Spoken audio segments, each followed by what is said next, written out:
यही शील है, समझ के है ना। दिक्पाची मिजाजी गेवा फंतुम थोपरा जा, और जितना भी पुण्य का कार्य है सबको करो। जब मन साफ होता है तो छुम्मे जलाना, मर में और छुपे एक ही होते छुम्मे जलाना, मर में जलाना, कोरा जाना, जो भी करना है ना वो सब शुद्ध मन से करना चाहिए। सुठिम पहला होना चाहिए। सुठिम जो है न्यामलेन का जड़ है, समझ के है ना। अगर किसी भूमि में आप बीज बीजना चाहते हो, वहां उस जमीन की स्थिति अच्छा नहीं हो, उबड़ खबड़ हो, उसको ढंग से किया है, उसमें बीज बीजोगे तो उससे फसल आएगा नहीं आएगा, क्योंकि जमीन की स्थिति नहीं है। पहले जमीन को साफ सुथरा बनाना चाहिए ना। उसी तरह छस को सुनने के लिए स्वयं को साफ सुथरा बनाना चाहिए ना। स्वयं साफ सुथरा बने तो जो जो लम्हा छस देता है वो बीज के रूप में आपके दिल में बैठेगा ना, उसको और भी साफ सुथरा लगे तो उसके ऊपर अंकुर आएगा ना, झंझू का स्वयं आएगा ना, न्यामलेन ऊपर गर्मे दातर घोंगने खोल दो फैसे हो जाएगा ना। तो ये बात है, समझ गया ना। गेवा फंतुम थोपरा जी रंगी से दुल मतलब तिंगेजिन का बात है, कौन न्यामलेन समाधि का बात है। ये दिक्पाची मिजाजी गेवा फंतुम थोपरा दोनों शील में आता है। रंगी से योंसु दुल समाधि और प्रज्ञा में आता है। समाधि और प्रज्ञा गोम न्यामलेन करना, और मिथकपा को मिथकपा समझना, मिथंगवा को मिथंगवा समझना। जैसे संसार की स्थिति है उसको उसी तरह ही जानना, यह है, यह सिखाया। फिर यह सीखते सीखते वो पांचों जो है इसका सब अनुसरण कर रहे थे। उसी समय उनके अंदर तोक्सपा आ रहा था, न्यामलेन आ रहा था। फिर उन्होंने बताया कि यंगदक पे तावा का मतलब क्या है, मन में जो है अच्छा वो होना चाहिए, दर्शन होना चाहिए। अच्छा दर्शन क्या है, इस दुनिया में सब कुछ अनित्य है, कोई भी नित्य चीज नहीं है, समझ गया है ना। ये संसार जो दुख का सागर है, इसका जड़ जो अज्ञान है, और संगेश का गोपंग जो है सुख है, उस सुख को जाने के लिए छस का न्यामलेन करना चाहिए। इसको सोचना और मन में रखना वही सम्यक दृष्टि है। फकबे यहाँ लग गए, आर्य अष्टांगिन मारक है ना, फकबे यहाँ लग गए बोलते हैं वही। फिर यंग दकबे तमचा, इसको सोच करके ये करना है, समझ करके उसको मन में ग्रहण करना। फिर उनके पे यंग दकबे ना क्या कहते हैं, मुंह से मधुर वचन बोलना, कठोर नहीं बोलना, चुगली नहीं करना, बेकार की बातें नहीं करना। यंग दकबे लेची थोवा मतलब जीवन को, अपने को क्या खाना चाहिए, क्या नहीं खाना चाहिए, कैसा उठना चाहिए, कैसा बैठना चाहिए, कैसे लोगों से बातें करना चाहिए, ये सब सीखना चाहिए। यही तो छस है ना, क्या खाना चाहिए, क्या नहीं खाना चाहिए। मनुष्य को जहां तक हो सके वेजिटेरियन होना चाहिए, क्योंकि मैं वेजिटेरियन का आंदोलन चलाने वाला शायद पहले लामा होगा, मैं पता नहीं दूसरे लामा जी लोग में है, लेकिन वेजिटेरियन में जितना दम है ना उतना मीट मछलियों में दम नहीं है, समझ गए ना। ये यंग बेचो शस्त्र बेच करके, तो धनुष, भाला, राइफल है ना जी, आदमी को मारने वाला छुरी, तलवार बेच करके जो धन कमा करके अपने परिवारों को भी नहीं खिलाना चाहिए, उसका बिजनेस करने ही नहीं चाहिए। शराब, अफीम, चरस, गांजा, ये इन चीजों को बेच करके उसके पैसा से खुद भी नहीं खाना चाहिए, अपने परिवारों को भी नहीं खिलाना चाहिए। संगे से सुमोतो शोने, ये तीज शस्त्र। जहर तो कहीं भेज नहीं चाहिए, वो तो आपको भी मरवा देगा, दूसरों को भी मरा देगा। और मांस, मीट मछली बेच करके उससे अपने परिवारों का उपार्जन नहीं करना चाहिए, खुद को भी नहीं करना। करेगा तो वो लोक पे छोवा है, यंग तक पे छोवा नहीं हो गया, समझ गया ना। इन चार चीजों को भगवान बुद्ध ने मना किया सौंग करके, इसके ऊपर खुद को पालना और दूसरे को पालना। यंग तक पे छोवा, खाना क्या चाहिए, पीना क्या नहीं चाहिए, यह आना चाहिए, यंग तक पे छोवा। और यंग तक पे चोलवा बोलते हैं, प्रयत्न करना चाहिए, पाप को छोड़ने का प्रयत्न करना चाहिए, पुण्य को कमाने का प्रयत्न करना चाहिए। यंग तक पे चोलवा, यंग तक पे टेम्पर, हमेशा मन में स्मरण शक्ति होना चाहिए कि क्या कर रहा हूँ, क्या नहीं कर रहा हूँ। गलत कर रहा हो तो उसको छोड़ो, अच्छा कर रहा हो तो उसको अपने मन में रखो। तो इस तरह से आर्य अष्टांगिक मार्ग के बारे में जो है यंग तक पे तिंगेजिन बोलते हैं। जब ये सब चीजें सब सिद्ध हो जाएगा तो अच्छी तरह से आप भावना कर सकते हैं, गोम न्यामलेन कर सकते हैं, समझ गया ना। तो गोम न्यामलेन अच्छा होगा तो ये फलम याला गेट जो है ना, यही संदेश के टनबा रिम्बोचे का न्यामलेन का जी है, इसको हमेशा याद रखना चाहिए। इसके बारे में और भी विस्तृत करके, मतलब इस तरह के जो 5 बेटे थे उनमें से पहले कौंडिन्या, फिर बद्य, वप्पा, महानाम, अशोक जी थे ना। ऐसा करते करते बहुत विस्तृत रूप से ऐसा छोड़ दिया। देते समय कुंशे कौंडिन्या ढाचंबा हो गया जी, सुनते सुनते ही इतना उनके अंदर दिमाग था, उनको सब पता लग गया। फिर उसके बाद धीरे धीरे एक एक करके 5 ढाचंबा हो गए। उस दिन 6 ढाचंबा हो गया संगेश के पास, 7 संगेश तो ढाचंबा छिम्बो थे ना, यंग संगेश थे। फिर कौंडिन्य ये लोग 6 ढाचंबा का इस जम्बू द्वीप में सबसे पहले प्रादुर्भाव हुआ। संगेश का तेम्बा रिम्बोछे का शुरुआत जो है, आरंभ जो है वाराणसी में हुआ, इसलिए वाराणसी को धर्म जननी कहते हैं, धर्म का स्थल, धर्म का जन्म स्थल। संगेश का जन्म तो लुम्बिनी में हुआ था ना, संगेश का जन्म तो लुम्बिनी में हुआ था, लेकिन धर्म का जन्म कहाँ हुआ जी? वाराणसी में हुआ था। वाराणसी छची कोल्लो कोर बोलते हैं ना, यह है। लेकिन यहाँ बहुत ज्यादा बताना चाहिए संगेश के छस के बारे में, फिर इसको दोबारा कल रिपीट करके एक बार आगे जाता हूँ ताकि आप लोग बोर ना हो जाए। क्योंकि ऐसा करके वो पांचों जो भिक्षु थे ना, वो गेलोंग हो गए, गेलोंग हो गया। आप 6 गेलोंग 6 डाचंबा आप जितन में हैं वहां बैठे हुए हैं। अब उस समय भगवान जी वाराणसी में बैठे हुए थे, कई बहुत विस्तृत रूप से प्रवचन किया ना, बैठे थे। उस समय वाराणसी जहाँ बुद्ध बैठे हुए थे उसको मृगदाओ बोलते हैं, रिदा टंगसोंग रुआ, रिदा चेनाक बोलते हैं, रिदा चेनाक। होता क्या बताया, वो जहाँ पर अभी भगवान बुद्ध ने धर्म का उपदेश दिया था ना, उस स्थान में बहुत मृग रहते थे। मृग का मतलब वो हिरण, हमारे किन्नौरी भाषा में खो बोलते हैं, पता नहीं दूसरे भाषा में क्या बोलते हैं, हिरण रहते थे ना, हिरण रहते थे। जब भगवान बुद्ध प्रवचन कर रहे थे ना, वो सब हिरण सब इकट्ठा होकर के ऐसा भगवान को सुन के बैठे होते हैं, कान ऐसा टुंग करके ना, भगवान प्रवचन कर रहे हैं ना, उस समय सब ऐसा सुन के बैठे होते हैं। इसीलिए गुम्बा के ऊपर खुरलो के ओरे पर नहीं रखता है, तो यही कारण है, यही कारण है रखने के कारण। वाराणसी में उस समय ये जो है ना, हिरण लोग टकटकी लगा के ऐसा बैठे थे। भगवान बुद्ध ऐसा करके, ये छप्स की खुल्लो का मुद्रा है ना, कोई ऐसा बोलते हैं, कोई जैसा भी हो, ऐसा करके बैठे होते हैं धार्मिक। ये खुरलो का अर्थ ही यही है, ऐसा करके आप छप्स की खुल्लो कोर्शी कर रहे हैं। छप्स की खुरलो कोर्शी करने का अर्थ आपको मैं बताता हूँ, आप आज तक नहीं सुने होंगे। 2 खुरलो होता है, एक होता है खोरवे खुरलो, खोरवा संसार चक्कर, लोक चक्कर। एक होता है धर्म चक्कर, लोक चक्कर मतलब खमसुम खुरवा। एक होता है छुस की खुरलो। संगस ने जब ये जो धर्म के बारे में उपदेश दिया, अभी जो मैंने बताया संक्षिप्त में, उस समय उन 5 भिक्षुओं के मन के अंदर पहले तो लोक चक्कर था ना, उनके अंदर क्या था, धोछा, शेदंग, तिमुक, थादो, गजल सब था ना, ये अटैचमेंट, हेट्रेड, इग्नोरेंस, ये सब ईर्ष्या, ये सब जो बुरी भावनाएं था। भगवान के प्रवचन को सुनते सुनते उनके अंदर जो दोछा, शेदांग, तिमुक, ठाकुर, गजल जो है वो कमजोर पड़ गया। कमजोर पड़ते पड़ते एक एक करके वो छस के भावना में परिवर्तित हो गया, बदल जाता है। अब दोछा था, दोछा खत्म हो गया, शेतंग था, शेतंग खत्म हो गया, मोंगबा था, मोंगबा खत्म हो गया, ठातोक था, ठातोक खत्म हो गया, नरगल था, नरगल खत्म हो गया। मतलब अहंकार रहित, वीत राग बोलते हैं सर, वीत राग, वीत काम, वीत का मतलब निषेधवाचक है, मतलब उसमें आसक्ति भी नहीं रहा, द्वेष भी नहीं रहा, क्रोध भी नहीं रहा, अहंकार भी नहीं रहा, ईर्ष्या भी नहीं रहा, सब मन शुद्ध हो गया ना। अब यहाँ से संघर्ष ने छोटी को लोग यहाँ से वहां कर्षे कर गया, उसके मन में आ गया, उसको ही द्युत्पा बोलते हैं। द्युत्पा का मतलब यह है, द्युत बोलते हैं ना हम लोग, द्युत, नंगी द्युत और छी द्युत होता है। नंगी द्युत बहुत इंपॉर्टेंट है, बहुत जरूरी है, समझ गया ना। संघर्ष ने छोटी को लोग, इनमें सबके अंदर नमतो था ना, संघर्ष ने छोटी को लोग कोशिश किया, इनके अंदर जो नमतों की भावना सब खत्म हो गया, उनका सब में सबके अंदर जो है छस का कुल्लोंग आ गया, छस का भावना आ गया। चंचू का समय यह है छस की कुल्लोंग। पहले लोक चक्कर था, संसार का चक्कर, संसार का चक्कर खत्म होकर के छस की भावना सेंस के अंदर आ गया, तो छस की कुल्लों का मतलब है वाराणसी। छस की कुल्लों का मतलब भगवान बुद्ध भाषण दे रहे हैं, वो लोग ऐसा ऐसा करके हिल रहे हैं, डुल रहे हैं, इसमें पल्ले कुछ भी नहीं पड़ रहा है, ऐसा नहीं है। बुद्ध जो कुछ कहा उन्होंने सुना, सुन करके मन में रख करके मन में शुद्धिकरण आ गया, मन स्वच्छ हो गया, मेल मटोला से दूर हट गया, सम संगमा हो गया, धब्बा हो गया, वो छस की कुल्लो। छस की कुल्लो का अर्थ पता लगा, यह है छस की कुल्लो मतलब केवल भाषण देके ऐसा इसको नहीं आता। इसलिए मैं भी ये आशा करता हूँ कि आप लोग इतने दिनों से मुझे सुन रहे हैं, थोड़ा आप लोग बहुत जल्दी आ जाते हो ना, 9 बजे ही बैठ जाते हो, तो फिर 11 बजे के करीब शुरू करना होता, तो आप लोग को थोड़ा परेशानी होती होगी। लेकिन आना अच्छी बात है, शायद आप लोग बहुत अच्छे जिज्ञासु हैं, श्रद्धालु हैं, है ना जी, इसलिए आ रहे हैं।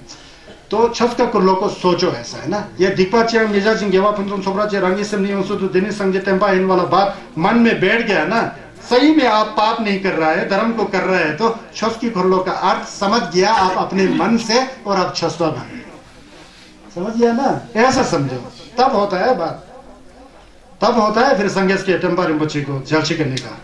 जब वो भगवान यहाँ बैठे थे, जो हिरण लोग टकटकी लगा के बैठे थे, उसमें से 2 हिरण, एक के हिरण के बीच में ऐसा रिदा रुरू बोलते हैं, यहाँ एक रचो वाला है, एक में रचो नहीं है। वो तो खासकर ऐसा टकटकी लगा, भगवान बुद्ध यहाँ प्रवचन कर रहे हैं, एक यहाँ बैठा हुआ है, यहाँ बैठा हो, टकटकी लगा के बैठे हैं, यहाँ 5 भिक्षु लोग बैठे हैं। तो इसीलिए गोम्पा के ऊपर रिदा छंकर लगाने का मतलब यह है, कारण यह है। इस ज्ञान को आप ले लो। जब भगवान फिर वहां बैठे हुए थे, उस समय एक लड़का दौड़े दौड़े आ रहा, ये संसार में दुख है परेशानी, ये सिरदर्द, इतना रोते रोते आ रहा था एक लड़का बाहर से ना आ रहा था। फिर भगवान ने अपने कारुणिक नजर से देखा, दया भावना नजर से देखा, तो एक वाराणसी में एक चोंगबा था, बोलते हैं यक्ष है उसका नाम, नज्जिन, उसका लड़का था। उसके घर में सुख संपत्ति सब है, पैसा है, बिल्डिंग है। आजकल के जमाने से बिल्डिंग कहते थे, उसमें बिल्डिंग शब्द ही नहीं होगा, भवन बोलते होंगे। भवन है, सब कुछ है, पति पत्नियां, धन वैभव, अथाह धन संपत्ति वाला। फिर भी उसको अपने घर में, घर के धन संपत्तियों से बिल्कुल रुचि नहीं होता था। जितना भी घर के परिवार लोग उसको ऊपर उठाए, उतना ही उसको दर्द होता था, दुख होता था। वो दौड़ते दौड़ते मृगदाव ऋषि बदन के पास आ गए सारनाथ में। तो हे दुख, हे संताप बोल के रोते रोते बुद्ध ने अपनी करुणा की दृष्टि डाला और ये यक्ष लड़का यहाँ आ गया। फिर उससे पूछा, फिर बुद्ध ने देखा कि उसके अंदर बड़ा श्रद्धा है, तत्पा है, तुरंत इसको भी गेलोंग बना दिया, गेलोंग बना दिया बुद्ध ने। वो बड़ा खुश हुआ, फिर छस दिया, छस का समझ में आ गया, वो भी धीरे धीरे डाचंबा हो गया। अब 6 डाचंबा बुद्ध के साथ 7 डाचंबा हो गए। फिर उसके बाद उनके पिता जो है, यक्ष का पिता जो है, जो यक्ष का जो लड़का यहाँ हो गया ना, फिर वो खुद यक्ष आया, खुद आते आते आया। तो फिर देखा कि बेटा कहाँ, देखा तो बेटा तो ढाबा बन के बैठा है, गेलोंग बन के बैठा है।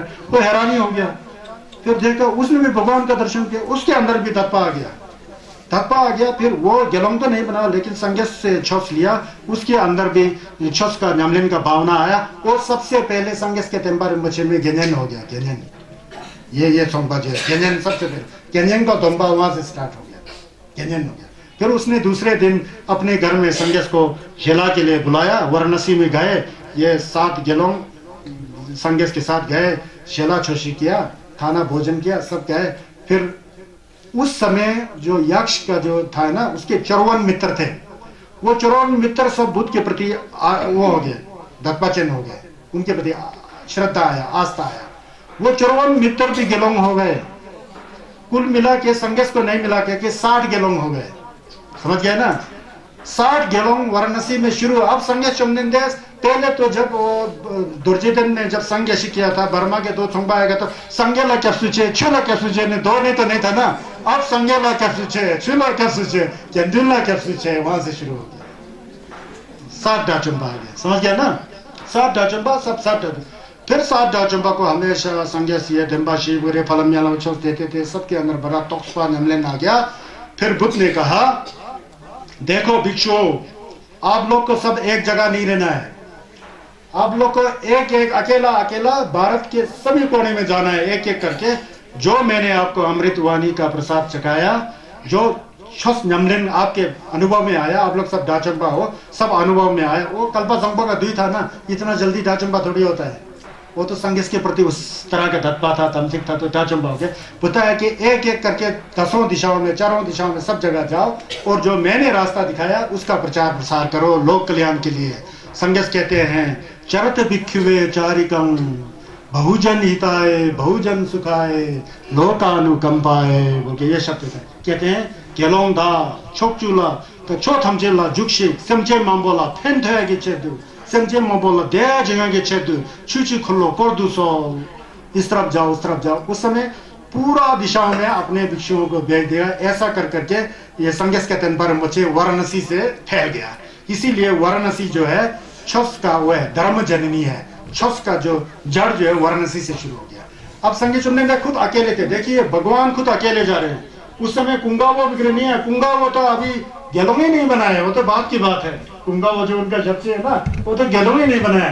60 भिक्षुओं को चारों दिशाओं में डाल करके भगवान खुद वापस दुर्योधन पहुंच जाते हैं, खुद अकेले वाराणसी से। पैर में जूते नहीं और शरीर पर चीथड़े पहन के बैठे हुए हैं भगवान, समझ गए ना। ऐसा फिर वहां जाते हैं, कहाँ, उरुवेला में, दुर्योधन में जाते हैं। दुर्योधन में गया तो उन दिनों में दुर्योधन के आसपास 3 डांगसोंग थे, 3 ऋषि, 3 डांगसोंग ऋषि थे। वो होसुंग बोलते हैं उसको, बोलते हैं। एक तो उरुवेला की होसुंग बोलते हैं, एक तो गया होसुंग, एक नदी होसुंग। उनको हमारे संस्कृत भाषा में उरुवेला कश्यप, नदी कश्यप और गया कश्यप बोल के 3 रंगसों साधु लोग थे, जटा रखे हुए थे, दाढ़ी वाले थे। वो सब अग्निहोत्री के थे, चिंठक करने वाले, चिंठक करने वाले, लोगों का टना बना करने वाले हैं जी, चिंठक करने वाले कुछ अग्निहोत्र के वो थे। तो वहां अब संघर्ष ने सोच लिया कि अब इन लोगों को तुलसी करने का समय आ गया, इन लोगों को अब अच्छे रास्ते पर, अच्छे रास्ते को कंपेचु संघर्ष के छुस सिखाने का समय आ गया। ऐसा संघर्ष ने मॉन्शियस से जाना। अभी इसीलिए वो वहां गए उरुवेला, जहां पर उन्होंने 6 वर्ष का तपस्या किया था ना, वहां गए। वहां गए तो सबसे पहले उरुवेला कश्यप के वहां गए, तो शाम को पहुंच गए। तो उन्होंने कहा कि कश्यप जी, एक रात मैं आपके यहाँ ठहरना चाहता हूँ, क्या ठहरने का जगह मिलेगा? वो कश्यप डर गया। उसने सोचा कि बड़ा मुश्किल से मेरे को यहाँ के लोगों का मानताई मिलता है। मानताई पता है, लोग चढ़ावा देते हैं ना, कहीं ये यहाँ इसको रख दिया तो इसने मेरा सब पोल खोल देगा और मेरा बिजनेस ठप होगा, सोचा उसने। वो डर गया, और ऋषि है ना, डर गया। फिर उसने बहाना, अब नहीं बैठे तो नहीं कह सकता, एक बहाना निकाला उसने। उसका एक यज्ञशाला था, यज्ञ जहाँ पर यज्ञ करते थे ना वो कश्यप जी, यज्ञशाला चिंठक जगह जहाँ पर चिंठक करता था, एक ऐसा एक कमरा था वहाँ। चाहे तो आप वहाँ बैठ सकते हो, बोला भगवान को, चाहे तो आप वहाँ बैठ सकते हो, लेकिन आप ध्यान देना कि वहाँ पर एक बहुत बड़ा खतरनाक सांप रहता है, नाग। वो तो रहता था सही, वहाँ किसी को काट देता था ना, मर जाते थे लोग। वहाँ एक विषैला सांप रहता है, लेकिन आपका मर्जी, चाहे तो आप वहाँ रह सकते हैं। भगवान को कहाँ डर, कहाँ भय, वो तो भगवान हो चुके हैं, वो तो भय मुक्त हो चुके हैं, निर्भीक थे, सम्यक संबुद्धा, ज्ञान समझे। उन्होंने जान लिया कश्यप क्या सोच रहा है, सब उनको पता है। गए, कोई बात नहीं, मैं तुम्हारे यज्ञशाला में बैठूंगा, तुम डरो मत, मुझे शाम से डर नहीं लगता, मैं बैठ जाता। वो हैरान हो गया, कैसा हो सकता है? वो तो इतना विषैला सांप, जहरीला सांप की दरवाजे के अंदर घुसते ही फुंकार मारते हुए डस के मार देता था आदमी। भगवान खोल दिया है उसके चेले ने, रात भर भगवान वहां बैठे। सुबह काश्यप ने सोचा बेचारा मर गया होगा, देखते हैं क्या हो रहा है। मर गया होगा बेचारा, इतना जहरीला सांप के पास कहाँ बैठा होगा, मर गया। दरवाजा खोल के देखते हैं, संज्ञ समाधि लेके बैठे हुए हैं, उनके चेहरा के चारों ओर चंद्रमा की किरण की तरह ऐसा प्रस्फुटित हो रहा है, और जो सांप था जहरीला उनके लुंजे के सामने ऐसा खड़ा होकर शांत भाव से बैठा हुआ है। हैरान हो गया काश्यप, उरुवेला कश्यप हैरान हो गया, वाकई ये तो बहुत ही महान पुरुष है, इसके अंदर तो बड़ा चमत्कार है, ये तो वास्तव में बुद्ध है बोल के। फिर उसके बाद फिर बुद्ध से कुछ सीखने की कोशिश किया। फिर बुद्ध की अमृत वाणी के अंदर एक एक अमृत वाणी में इतना जिल्लत था, इतना आशीर्वाद था कि बुद्ध के सामने वो पिघल गया। मतलब उसका अहंकार जो था, नरगल मैं काश्यप हूँ, मैं इतना बड़ा साधु हूँ। उसका 500 शिष्य था जी, 500, समझ गया, 500 नब्जा लोमा नब्या तंबा जो रही दिला 500। फिर वो पिघल गया, फिर वो बुद्ध का शिष्य हो गया, ऐसा करके संघर्ष का लोमा हो गया बुद्ध। जब वो लामा लोमा हो गया तो उसके 500 शिष्य भी संघर्ष का लोमा हो गया। फिर उन्होंने दाढ़ी रखा था, बाल रखा हुआ था, सब रखा था। सामने से नरंजना नदी बैठती थी, नरंजना नदी उधर में नदी था। अब बुद्ध के वहां तो उस समय संघर्ष तो गेलोंग थे ना, ये नहीं रख सकता था। आजकल तो गुरुमुखी के बाद फिर ये धुआ लोग, नमलेम्पा लोग, ये सब आए, मिलारेपा वगैरह यहाँ से ना। फिर उस समय ये नहीं रख सकते, बुद्ध खुद गेलोंग थे। तो उन लोगों ने सब बाल कटवाया, सबसे पहले उरुवेला कश्यप ने काटा, फिर उनके शिष्यों ने सब ने नरंजना नदी में फेंक दिया, और 500 शिष्य सब संघर्ष का लोमा हो गया। फिर थोड़ी नीचे दूर गया और उरुवेला के बीच में एक उसका दूसरा भाई नदी काश्यप वहां रहता था।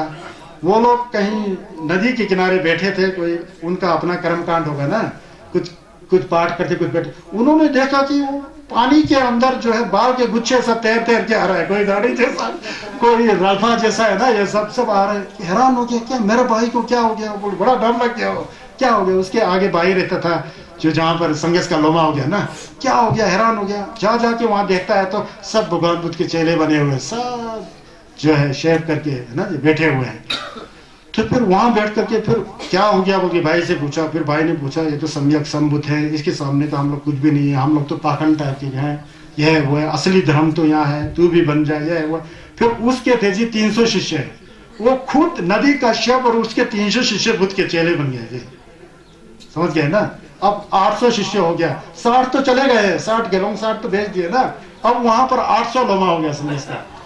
फिर उसके नीचे फिर वही हालत, नीचे गया कश्यप का, उसने भी नदी में वो क्या कहते हैं दाढ़ी और बाल के गुच्छे को तैरते हुए आते देखा, बहुत ज्यादा आते देखा। फिर वो देखते हैं वहां जाके दोनों भाई संगेश का चेला बन के बैठे हैं, तो ऐसा करके फिर उसने भी ऐसा करके संगेश से तंबा लिया और वो भी गेलोंग हो गया।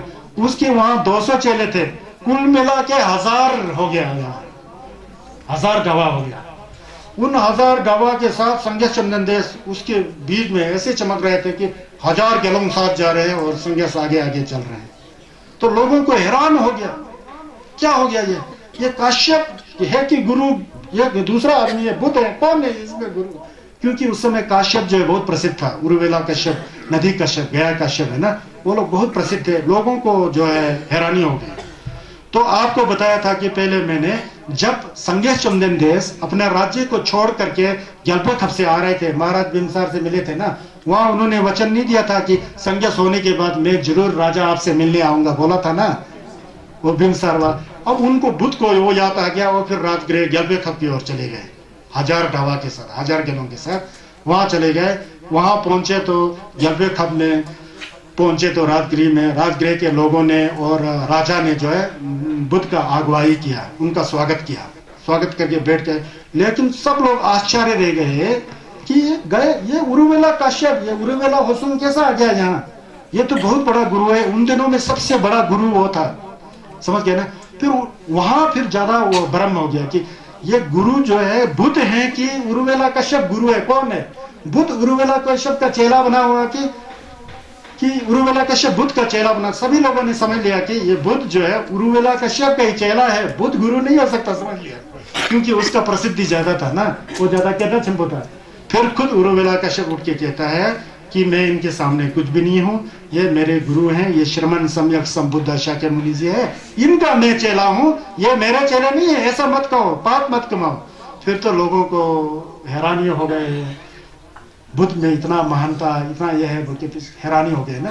हैरानी होकर के जो है यहाँ पर फिर या महाराज बिम्सार जी ने, उनका एक बगीचा था आगे, आप लोग गए कि नहीं गए, उसको होमेछल बोलते हैं, जा कलंदा का होमेछल, जलबे खापला तो हाँ, वहाँ बांस का हुआ है, वो पूरा बगीचा का बगीचा भगवान बुद्ध को फुलशी किया शाम के साथ, ये आपके भिक्षु के लिए ये है, बोल के ऐसा फुलशी किया, समझ गए ना। आज मैं यहीं रखता हूँ क्योंकि आप लोग 9 बजे से बैठे हुए ना, मुझ में भी थोड़ा निंदे है, तो ऐसा है। फिर बहुत है अभी इसके अंदर, बीच बीच में फिर ये कथा बोलना पड़ता है ना, तब जाके आप लोग को समझ में आ पड़ता है। एक बात मैं बोलता हूँ, देखिए हमारे भारतवर्ष में 2 परंपरा है, एक परंपरा है वैदिक परंपरा, एक है श्रमण परंपरा।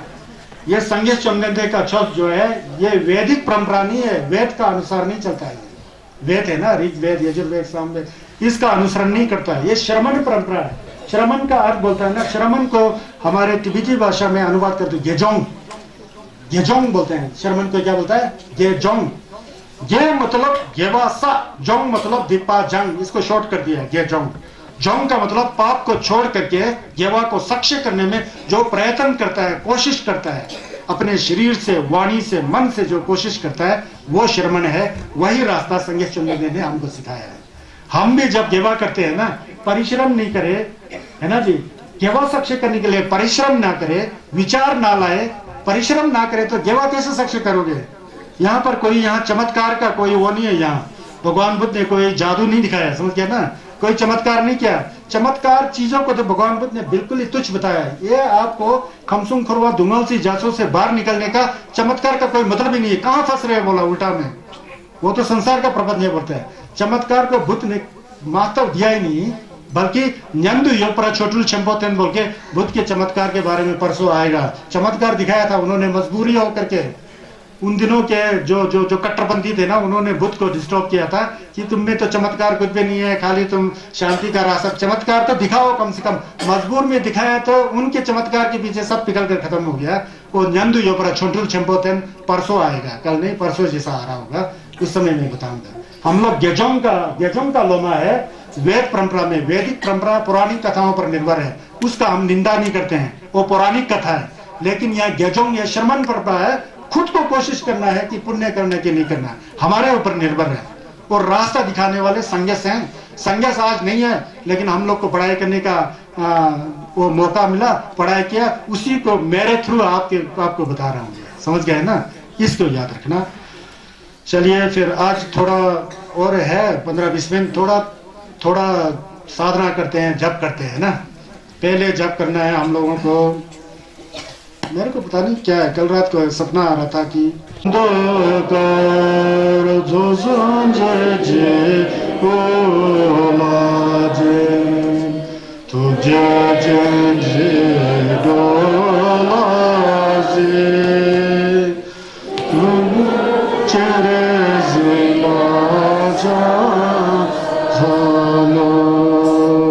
Çadın korla cürbe yalbodan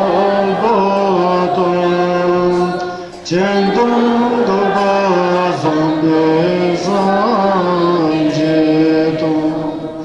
Kanla kando dela ter tomba Zumba cerezila çatalo Amane bane o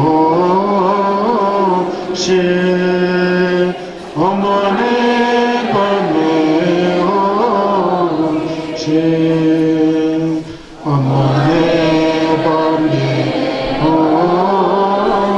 she Amane bane o she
Adi Jolo Ninjuraji Jimni Dane Zozonde Serene Namdobe Sendir Saja Ninjuraji Namje Sende Jiramata Eva Chendu Chejuraji Kene Peme Kachede Lütün de la sangesho Chancho tonen cesedu Jarvega vatembarshu Atamze jimogala Chodoma bade Tajin yeve tawadi gonjang Sambo choji rapto novarji Chamba bava jidra chembada Kundo zambo de ande jende Teta kunje jeso taraji Deva dida tamje rapto Sangye kuzoni bejilada Chuni minjuru dembe jilada Gende meje dumbe jilaji Jidra moa molam dobarjo Balde lame nambara tharbala Gece zayan loda mececin Çenzeler bırakın ve mogece La mecilla senla jubarashu Keva kundu yanda lamada Tarme çece bala loncacin Sadan amce yonde razone Dorje change gobam yurtojo Sunam de tamje zebani Tone nebe danam pamjene Gegana jembala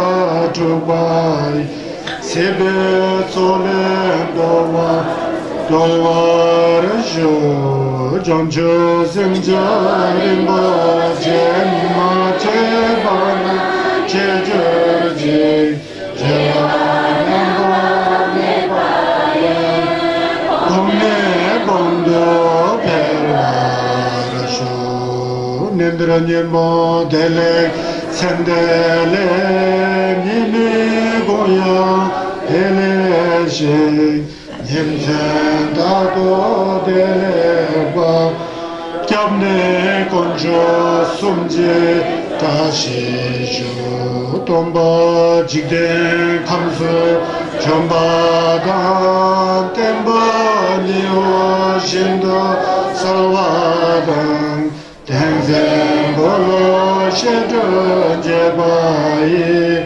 Temba yore nebe tashishu Kunjo sumje temba Sangje dan jancho semba Tamjeje jinje lopshi Soni yongso zobe Ngatang chenpo Cheje weng nambara takbe Samje michapwai Topje dede jendo dobra juruji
सभी श्रद्धालुओं की तरफ से आचार्य जी को नमो बुधाय।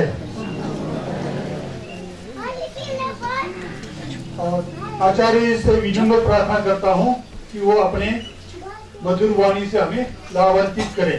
धन्यवाद।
Lanam dulce dulve dulce ne chen karche rime zime namo jutru na lungso jura zela chansa dawa jujo shaje zirbo ne kashi lumbe sado tombe sanda jese jedo zenjo ye sanjo riso nyense sansa shudu dode me ye senge de anga maga dale juzai chewo deba chena sarchene kenda nebra zela sansa etlen chega thamba jawada kana mato panche zamba kordan donze tela kebaye chase chura zela sansa korbe jawa nibo mezene chene zunde kala shene jan chote nanda dundo dile rato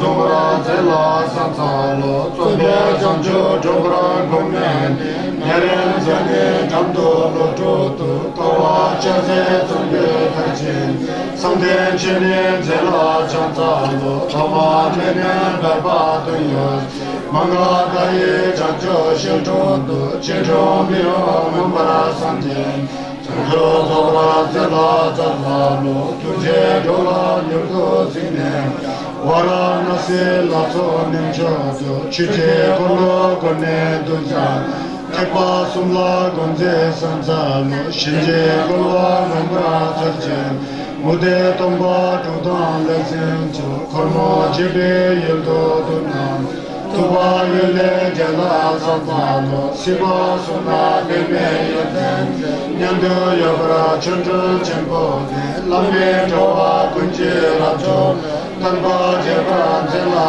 chansa lelo chenam chela koje sancho dongye sache tangma shime doje tabu kushin nyangen dara zela chansa yanga nedo jiba mechen mawa seche sandam sase tenye dunye risel mandon udon zinyen chelo chansa lo Tadyata mone mone mahamuna eso Tadyata mone mone mahamuna eso Tadyata mone mahamuna eso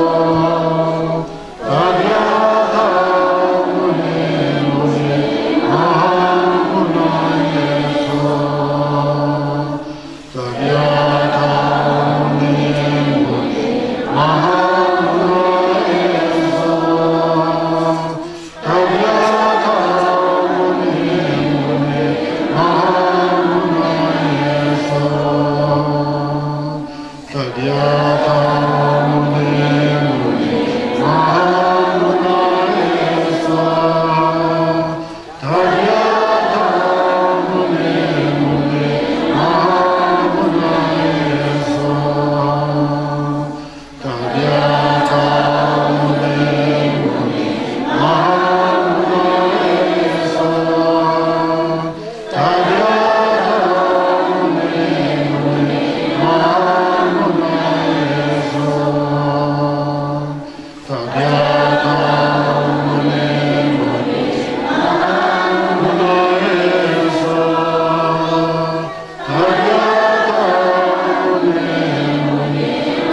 Serje neso sanso kadoje sisung sunye kura chanso Tongje goje tobe sudene chude namda jungdo vichas Nere zane jamdo kadoje timne chondang jala chanso Chebe kado lanche nyamba to nyamba chenpo tevo tanse Manga daro toba ngozanje chembe ishe varala chanza Varanasi chezi korlo jede sado chondro chimbo Sancho chondo gomba nyanyenge tukni namka dala chanza Tetra tembe dabo chundenje jede chola do chondo bai Keve chowa kunje chobai Sendal zomba sho Deji sheba chego chendaba Kordan kutse zendan shingan Cheche zenjo sambo chenda Tenda kona tasa jirwa Risho chela chodo soga tabete Tasa kanda nega Nidang banda sa shiva Chedon tashi belvara zedo so Kadin zave la marin boche, tagi chibra pide tejo. Kadin chimbe kunde che sonde kusonde je, jinje la so. Yenden sanje konda nyam naya, kadin sanje kunde la peche. Save la mi shabla ki chansa. Neluk jula tobra jinje lo, sanje kundo save la mala kusunga va chimbe so wande. Tome nelo rama shebada, sedan duba nyambra jinje lo. Namkadane besim jen tamje kamsum karwa tungal je jamsole talde namba tamje chemba zube sanje je gogo tobra ja geyi chito tambe chito sangu sunje tani tenla bebra jawa namba ye kulon jangje chodo semge bangondo jene tambe chi sembara shio dela yang gang sembe chene dajagi tomba yang dabra zode sanje shacha tuwa dini chi zinam ham zepa chini chi tsu gang dini tomba dini shibe kabimbe ane tambe chi de dawogi Tuzi nyambe kapsu loma che namji sem mayang bara jine tsechi tu nete se nawa hila te jin sem bara shu.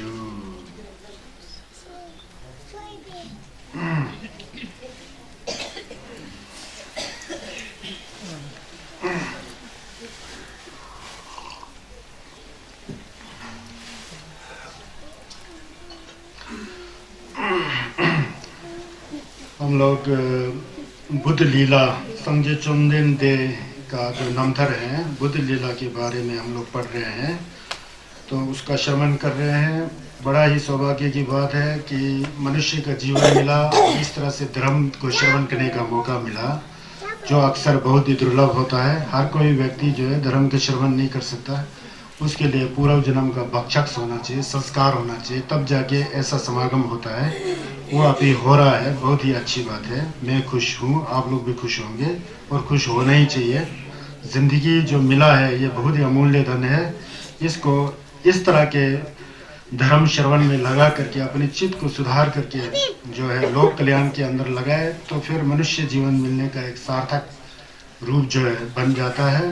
तो आप लोग जो है मन में श्रद्धा और भक्ति को लिए हुए सम्यक संबुद्ध जी के जो लीला चरित्र है उसका श्रवण कीजिए। अब मैं आगे की ओर बढ़ रहा हूँ। जैसा कि मैंने कल बताया था कि हम लोग कहाँ पहुँच गए थे। मंगा दाई जंचु शिंचुंदु चिल्चुंग मियोंगोंबर संजय ने जंगसु जोबरा जेला छानसालो ये समाप्त हो गया। तुझे टोला न्यू तो जिग्ने नी वाराणसी लासोग नेमचुदु चुची खोरलो कोरने तुलजानम थेपासुला गोजे छाकसालो ये थपके तुझे शके इसके अंदर है। और नीचे गंसे का नीचे वाराणसी चुची खोरलो कोर दोनों तरफ से ऐसा मिला करके ये है। तो कहाँ पहुंचे थे जब भगवान बुद्ध सिद्धार्थ राजकुमार 35 साल की उम्र में उरुवेला के बोधि वृक्ष के नीचे जब उनको ज्ञान प्राप्त हुआ था, उस दिन वैशाख पूर्णिमा था। केवल 35 वर्ष के थे भगवान बुद्ध जी, उस समय उनको ज्ञान प्राप्त हुआ। और जो पीपल का वृक्ष था उसको बोधि वृक्ष के नाम से जाना गया, चंगचुक शिंग बोल के उसका नामकरण हुआ। और सिद्धार्थ राजकुमार जी बुद्ध के नाम से संसार में अवलोकित हुए, प्रसिद्ध हुए और वो उनका ज्ञान जो है वहाँ से शुरू हुआ। तो उसके बाद मैंने बताया था कि वहाँ वो तप में बैठे रहे, 49 दिन तक गोमनामलेंग करते रहे विभिन्न जगहों में। आप बहुत गया जाएंगे तो देखे होंगे भगवान ने यहाँ पहला सप्ताह बिताया था, यहाँ दूसरा सप्ताह बिताया था। ऐसा है वहाँ पर जगह, आप लोग ने ध्यान नहीं दिया होगा तो ये सब है। उसके बाद वो मौन बैठे हुए थे। मौन बैठने के बाद वो बर्मा के दो चोंगबा जी दो आए थे, उसका कथा जो मैंने बताया। फिर उसके बाद 49 दिन होकर भी जब बुद्ध जी धर्म का प्रवचन नहीं कर रहे थे तो तो देवलोक से देवता लोग चिंतित रह गए कि बुद्ध का प्रादुर्भाव हुआ है संसार में और ये बिना उपदेश दिए बैठे हुए हैं, लोक कल्याण नहीं हो रहा है। तो वो नीचे पृथ्वी पर उतर आते हैं। ब्रह्मा सहमति के हाथ में स्वर्ण का चक्कर जो 1000 फिट के साथ था, आरआई के साथ था, वो लिए हुए, और विष्णु छमजुग ने जो है दुंकर एचिल दाएं तरफ मुड़ा हुआ शंख को लेकर के बुद्ध को नमन करते हैं, प्रदक्षिणा करते हैं, उनसे प्रार्थना करते हैं कि भगवान सम्यक संबोध, आप धर्म का प्रवचन कीजिए, धर्म चक्कर छुस्की खोलो, कुर्दू सोल बोलते हैं ना, अब छुस्की खोलो, कुर्सी करो, सब संसार के प्राणी के हित के लिए, भलाई के लिए। हालांकि बुद्ध के अंदर करुणा है, मैत्री है, सब कुछ है, जबकि है कोई प्रार्थना करने वाला, अनुरोध करने वाला, शिष्य करना नहीं, शुआ तंगे मी मैं ना संगेस कभी भी छुस नहीं देते हैं। उसी तरह ही जो अच्छा लामा होगा वो कभी भी नहीं कहेगा, अच्छा गुरु है कभी भी नहीं आएगा कि मेरे पास आओ, मैं तुमको धर्म देता हूँ, ये है वो है। उसके लिए पहले रिक्वेस्ट करना पड़ता है, शुआ लगाना पड़ता है, अनुरोध लगाना पड़ता है। तो इस तरह से देवताओं ने अनुरोध, ब्रह्मा सहमति और विष्णु ने अनुरोध किया, तो बुद्ध ने धर्मचक्र प्रवर्तन करने का फैसला किया। उसमें से उन्होंने अपने गुरुओं को देखा, वो गुरु सब ध्यान हो चुके थे। बाद में उन्होंने उन अपने 5 साथियों को जो नरेंद्र के डैम में उनका इंतजार करके रहे थे, जो उन्हें वापस ले जाना आए थे कपिल वस्तु में कि नदी वाला प्रॉब्लम सॉल्व हो गया है, अब वापस आइए, वहाँ पर सब ठीक है। तो फिर वो कहाँ वापस जाएंगे, बुद्ध को देखकर वो भी उनके इंतजार में बैठ गए। एक दिन ये व्यक्ति बुद्ध हो जाएंगे, तब हमें भी ज्ञान सिखाएंगे। हमारे राजकुमार जी जब 6 वर्ष को होने आए तो उनको पता लगा कि शारीरिक कष्ट से बुद्धता नहीं मिलती है, और उन्होंने भोजन ग्रहण किया, वहां से उठ गए। तो 5 मित्र उनको छोड़ के वाराणसी गए थे और वाराणसी में चले गए। जब 49 दिन के बाद देवताओं ने उन्हें प्रार्थना किया छुस करने के लिए, उन्होंने अपने दिव्य चक्षु से देखा कि मेरे वो 5 मित्र कहाँ है। तो उन्होंने देखा कि वो 5 मित्र जो है वाराणसी के मृगधाव ऋषिपतन में घूम रहे हैं, जंगल के अंदर, जहाँ कई हिरण घूम रहे थे और वह जंगल के अंदर बैठे हैं। तब जाके बुद्ध वाराणसी जाते हैं। वाराणसी में जाकर के वहाँ पर अपने 5 मित्रों को धर्म का प्रवचन देते हैं। पहले उन लोगों ने बुद्ध को रिस्पॉन्स नहीं दिया, उनको क्या कि आदर नहीं दिया। जब सामने आ गए तो वो भूल गए और बुद्ध को नमस्कार करते हैं। फिर वो 4 आर्य सत्य के बारे में जो कल बताया था, देनी दुंगल फकबे तेम्बाओ, कुंजुंग फकबे तेम्बाओ, गोकबा फकबे तेम्बाओ, लम फकबे तेम्बाओ, बोले 4 आर्य सत्य के बारे में जो है प्रवचन किया। फिर अष्टांगिक मार्ग जो है वो प्रवचन किया। कहा जाता है कि जब भगवान बुद्ध जी बौद्ध गया से वाराणसी के रास्ते में थे, तो एक रास्ते में एक परिव्राजक मिला था, एक साधु मिला था, बिल्कुल नंगा, शरीर पर कपड़े है ही नहीं है। उसका नाम उपक था। उसने देखा, भगवान का दर्शन किया तो देखा कि इस व्यक्ति के चेहरे पर इतना चमक है, इतना शालीनता, इतना सज्जनता है, और शायद ये व्यक्ति जो है बहुत ऊंचे स्तर का है। इनके अंदर जो है भावना और साधना जो सिद्ध हो गई, ये कोई सिद्ध पुरुष है बोल के उसको भ्रम हो गया। उस बुद्ध को नमस्कार करके उसको कहते हैं, आप कौन हो? आपके जो क्या है चेहरा है उसमें जो है चमक है, आप में तेज है, आपके शरीर का पूरा रोमांच में कुछ ऊर्जा है और जिल्ला पे अधिष्ठित है, क्या है बोल के पूछे। तो बुद्ध ने कहा, मैं राजकुमार सिद्धार्थ हूँ, महाराज शुद्धोधन का पुत्र हूँ। मैंने गृह त्याग किया, 6 साल तक गौर तपस्या किया, उसके बाद मैं अभी बुद्ध हो चुका हूँ, मैं संन्यास हूँ, बुद्ध हूँ कहा। लेकिन उसके प्रति धप्पा तो आया, लेकिन वो समझ नहीं पाया, वो व्यक्ति उपक जो है समझ नहीं पाया। नहीं समझने पर जो है ठीक है आप हो सकते हैं बोलते, उसमें शक हो गया, हो सकते हैं कि शक। फिर वहां से आगे जाके तब जाके वो 5 भिक्षुओं को मिल करके फिर वहां पर छुस्की खोलने को कोशिश किया था। ये 5 भिक्षु जो है संगेस के वाराणसी में आपने देखा ना, कौंडिन्य, कुंशी कौंडिन्य, जंगदेन, लांगपा, मिंगछेन, तथुल बोल के संगेस के 5 लोग सबसे पहले हुए थे। ये अपने रिश्तेदार लोग थे, वो लोग से घर बार छोड़ गए थे ना, बताया ना। फिर उनको इन्होंने सबसे पहले छुस्की खोलो कोशिश किया है। अब मैं आज आपको क्या बताने जा रहा हूँ। एक दिन कुंगावो जानते हो ना, संगे चुमदेन का जो 20 साल तक शक्षी किया, उपस्थापक बोलते हैं उसको संस्कृत में, शक्षी किए थे। और न्यो में बैठे हुए थे, संगे चुमदेन न्यो श्रावस्ती में बैठे हुए थे। न्यो गए हैं आप लोग, नेकोर वाले गए हैं ना, श्रावस्ती में थे। तो उस समय कुंगावो के सब में एक भावना आ गया, एक कुछ प्रश्न करने का एक भावना आ गया।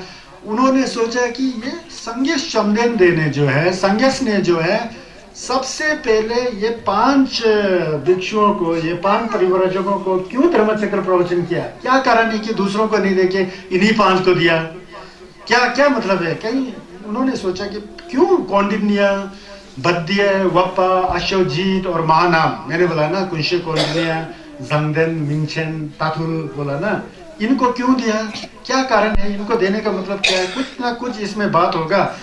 भगवान का जो है पूर्व जन्म से इनका संबंध होगा। ये 5 जो लोमा आए थे ना पहले, उनका संबंध होगा। वे पूछ लिया भगवान को, भगवान के पास जाकर के नमस्कार करते हैं, 3 कोरा लगा के बैठ जाते हैं। जैसा दर्जे चौथवा शिष्य करते समय रबजर जो है 3 कोरा लगा के चाह करके बैठ करके दर्जे चौथवा के बारे में पूछा तो सब उसका जवाब दिया ना। वैसे ही यहाँ कुंगावो जी बुद्ध के सामने नमस्कार करके पूछते हैं कि अगर कुछ पुण्य का कुछ लक्षण ऐसा वैसा है तो मैं भगवान से एक प्रश्न पूछना चाहता हूँ कि आपने सबसे पहले इन 5 लोगों को क्यों धर्म दिया, दूसरों को क्यों नहीं दिया? इन्हीं 5 को क्यों दिया? इसका क्या कारण है? इसके बारे में बता सकते हैं बोल के ऐसा प्रश्न किया। तो संगेस ने बताया, कुंगावो आनंद है, आनंद बोलते हैं उसको, पदकत में जोशी करे तो कुंगावो हो जाता है। कुंगावो बोलते हैं तू क्या समझता है? ये 5 मित्र जो है मेरे, जिसको मैंने छप दिया, मेरा सबसे पहला गेलोंग हुआ, सबसे पहले शिष्य हुआ, क्या इसी जिंदगी में इनका मेरा संबंध है? ऐसा कुछ भी नहीं है बोला बुद्ध ने। कई जन्मों में मैंने इनको अपना खून पिलाया, अपने मीट तक काट के इनको खिलाया, बोलता है इनको अपना खून पिलाया, शरीर का खून पिलाया। मैंने अपने शरीर के मांस को काट करके खिलाया है। कई बार जब ये भूखे थे तो इनको खाना दिया, एक बार तो इनको अपना मांस ही काट कर दिया। ये प्यासे थे तो अपना खून तक पिलाया है। तू क्या समझ रहा है? ऐसा है बोला। फिर कुंगावो फिर ज्यादा ही हो गए, उस कथा को सुनने के लिए ज्यादा ही उत्तेजित हो गए। तो उन्होंने पूछा, भगवान कृपा करके इसको विस्तार में बता सकते हैं, ये क्या हुआ, क्या था? फिर भगवान बुद्ध कहते हैं कई हजार साल पहले इस जम्बू द्वीप पर एक राजा जी थे। राजा जी का नाम था जम्बे तोब्देन। इसको संस्कृत में मैत्रेय बल बोलते हैं। मैत्रेय बल, महाराज मैत्रेय बल जी थे। जम्बे तोब्देन, जल्पो जम्बे तोब्देन बोल के थे।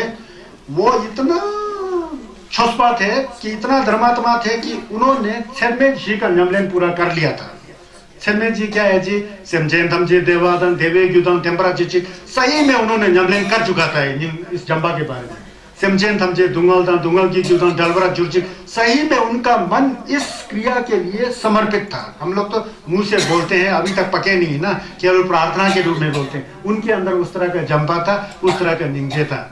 दुंगल में पे देवा तंपादा मिडल, उनके अंदर मुदिता, जब धर्म का कार्य करते देखता है तो इतना हर्ष और उल्लास आ जाता था। श्रेष्ठता के बारे में मुदिता उसे कहते हैं। गवाह जब कोई धर्म का कार्य करता है और खुद भी धर्म का करता है, इतना मजा आता है, आनंद आता है, उसको गवाह कहते हैं। देवा तंपादा मिडल वरा जुर्जी, जो सुख प्राप्त हुआ है धर्म का, जो अंदर से श्रेष्ठता दूसरों को भी मिले, मुझ में भी मिले, वो श्रेष्ठता की भावना जब अंदर से आ जाता है तो हृदय पुलकित हो जाता है, गुलाब के फूल की तरह बिल्कुल इतना स्वच्छ हो जाता है। और उसमें एक ऐसी खुशी होती है जो संसारिक खुशी नहीं है, गवाह होते हैं। देवा तंपादा मिडल वे गवाह, वो उसका न्यमलेन कर चुका होता है जम्बे तोब्देन जो राजा है। और तंगम का मतलब क्या है? तंगम का मतलब मैंने कहा ना, तंगम का मतलब सुख आए नाचे नहीं, दुख आए रोए नहीं। अब दोनों कंडीशन में जो है समरस रहे तो ही मंगल होए बोल के बोलते हैं ना। जो सुख में नाचे नहीं, दुख में रोए नहीं, चाहे सुख हो या दुख हो, मन एक जैसा है, उसमें अंदर से एक शख्स का भावना और तत्व तमसिक श्रेष्ठता बना रहे, उसी आदमी का मंगल होता है। इस तरह के मंगल उस महाराज तोब्देन जी में था, जम्बे तोब्देन जी मैत्रेय महाबल में था। मतलब उनके अंदर इतना निंजे, इतना जंबा, इतना गवाह, इतना तंगम, मतलब जंगजुक सेंबा साक्षात थे बोलते हैं। साक्षात थे बोल रहे, समझते हैं? कौन? जम्बे तोब्देन मैत्रेय बल जी।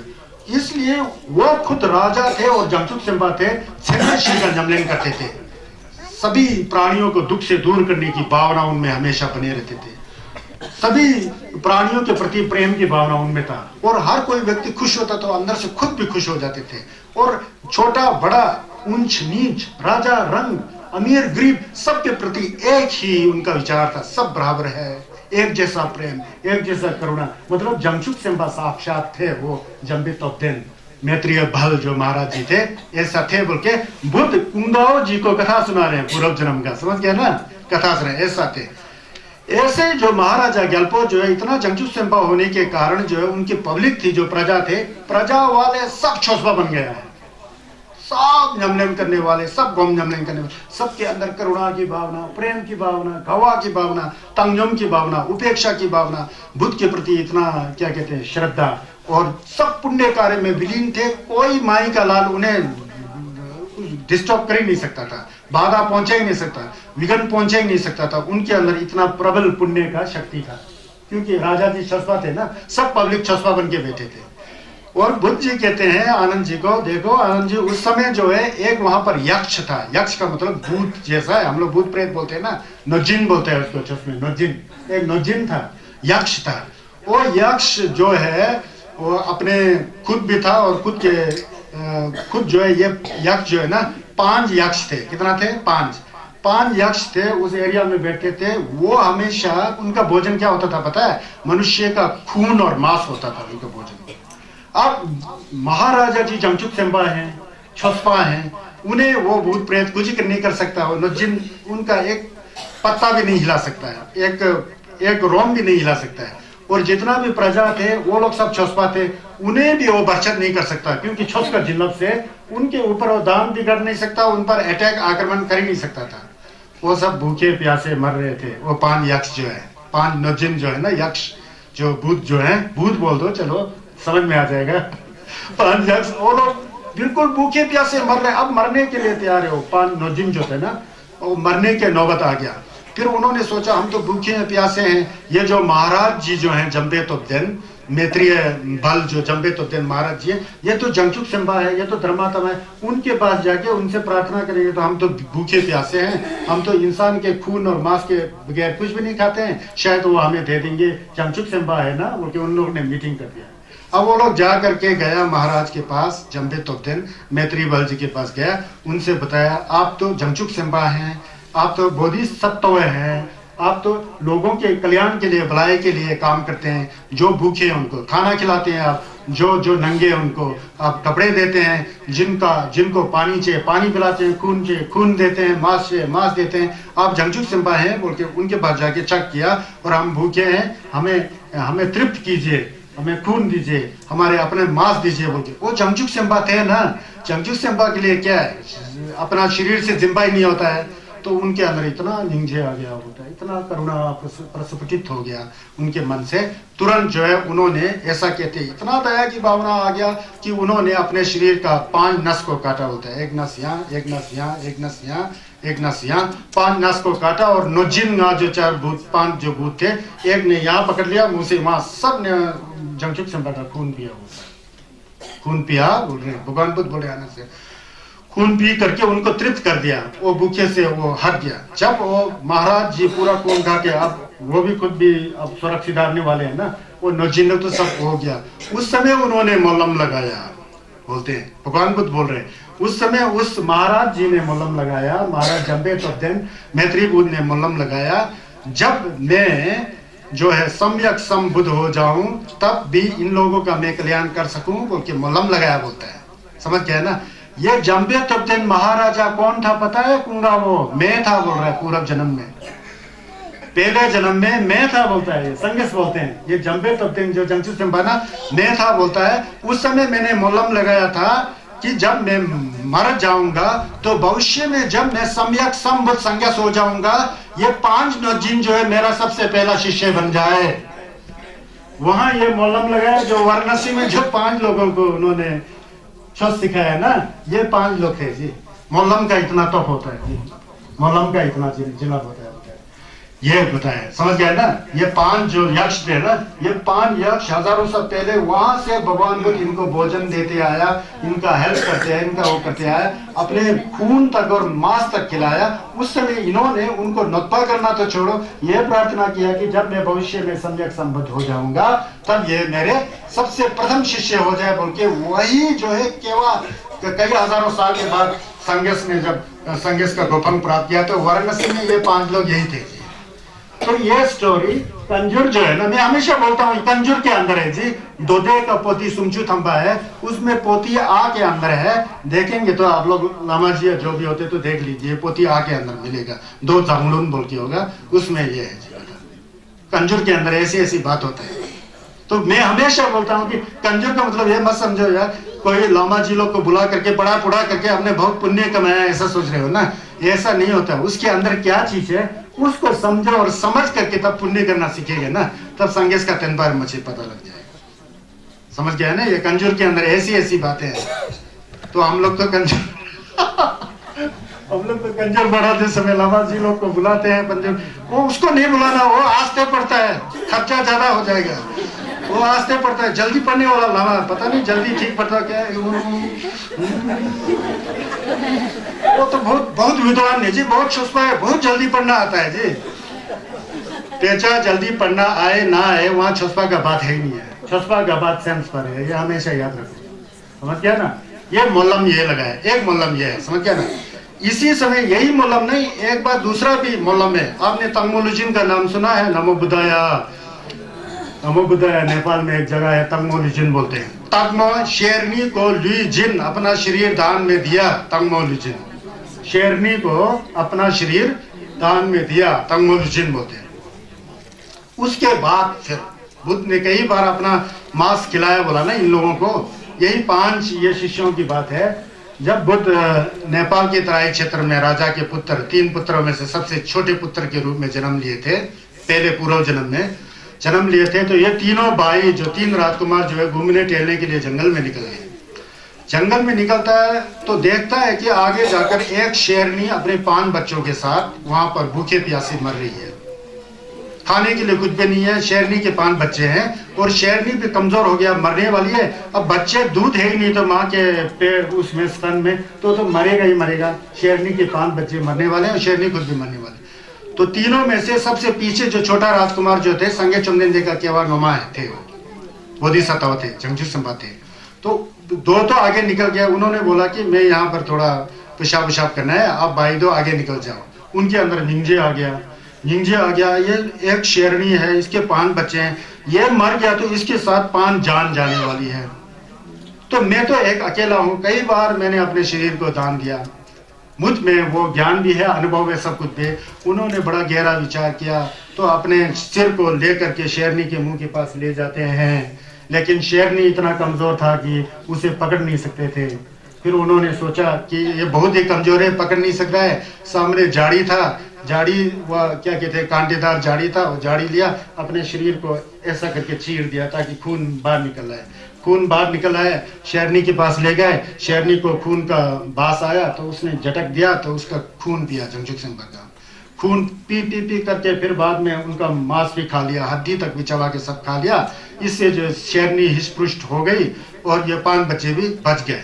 जब वो अपने शरीर को जब दे रहे थे उस समय जंगजुक संभा के अंदर इतना बड़ा निंजे था कि उतना शरीर के प्रति कोई आसक्ति नहीं, दर्द नहीं, दुख नहीं। इतना बड़ा मोलम लगाया, इतना बड़ा निंजे था उस समय मोलम लगाया जब मैं सम्यक संबुद्ध होने के लिए जम्बू द्वीप में, जम्बुलिंग में जन्म लूंगा, ये शेरनी जो है मेरे माता के रूप में आए और ये जो 5 शेरनी के बच्चे जो है मेरा प्रथम शिष्य हो जाए। पता है ना, यही शेरनी क्यों मोलम लगा के, यही शेरनी संगे चमदेने का माया देवी यही थे। वो संगेश के मोलम के जरिए वो शेरनी माया देवी के रूप में जन्म लिया कई वर्षों के बाद, कई 100 सालों के बाद। और ये 5 शेरनी के बच्चे, यही 5 भिक्षु कई बार मोलम लगाया ना, देखिए। तो ये मैं बताना चाहता था, मोलम इसको कहते हैं। मोलम ऐसा खर्ची करता है, ये तो अपना शरीर तक दान कर रहे हैं। हम तो अपना छोटा मोटा क्या कहते हैं, धन को थोड़ा भी कहीं छूट जाए तो कितना दुखी होते हैं। ये जंगजुक संभा को क्या होता है, एक स्थिति ऐसा आती है कि अपने शरीर के प्रति भी जंगजुक संभा को आसक्ति नहीं होता है। समझ गया ना, शरीर तक पता है कि ये शरीर भी एक मटेरियल है, ये तो केवल मांस हाड़ की चीज है। असली इंसान तो हमारा मन है ना। हम भी सोचते हैं ना इंसान क्या चीज है, शरीर नहीं है इंसान जो है मन है। हम लोग गलत फहमी में ले जाते हैं कि मैं बोल के, खुद के शरीर को मैं बोल के रहते हैं। शरीर तो छूटने वाला है, तो ऐसे ही मन है असली मैं जिसे कहते हैं ना, वो मन है।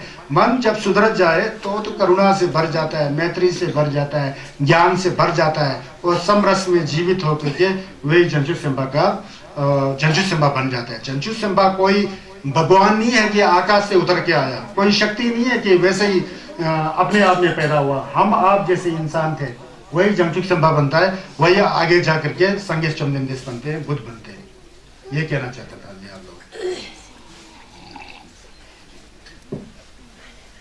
अब पता लगा वाराणसी के जो उनके जो क्या कहते हैं शिष्य थे वो ऐसे थे। तंगमो लुजिन के बारे में पता लग गया ना जी, इसीलिए वो तंगमो लुजिन शेरनी को शरीर का दान देने की जगह कहाँ है, किसने दिया शेरनी को शरीर का दान? संगे चुमनिन देव जब पूर्व जन्म में राजा के पुत्र थे उस समय उस शेरनी को दया से अपने शरीर दान में दे दिया और शेरनी को भी बचाया, शेरनी के साथ अपने 5 बच्चों को भी बचाया और वहां मोलम लगाया। ये शेरनी मेरे माता के रूप में आए बाद में। लुम्बिनी में बुद्ध को जन्म देने वाली माता यही थी, समझ गए ना। और वाराणसी में 5 भिक्षु जो है यही शेरनी के 5 बच्चे संगेश के मोलम के जरिए वहां पर उत्पन्न होके ये हो गए थे। तो मैंने यहाँ बोलना पड़ता है ना, क्योंकि ये जटपा चुनी तो दुष्पा है, दुर्दू करके है, इसके अंदर सब खोल करके ऐसे कथाएं आ जाती है। तुझे डोला जो तो जिगने नहीं वाराणसी लासोक नेम चुतु चुचु खोलो कोने तुझा नाम खेपा सुनला गोजी छसालो वाराणसी ला सॉक्स बोलता है ना। सॉक्स जा क्या है, सिर्फ वाराणसी में ही भगवान बुद्ध ने क्या है धर्म का प्रचार किया था? क्या वाराणसी में ही संगेश ने छोड़ दिया था? नहीं, वाराणसी ला सॉक्स आदि जगह में देखिए कहाँ दिया था भगवान बुद्ध ने। कई जगहों पर धर्म का प्रवचन दिया। उरुवेला में कश्यप बंधुओं को दिया था, कल जो कश्यप जो हुसुम 3 भाई थे ना उनको दिया था।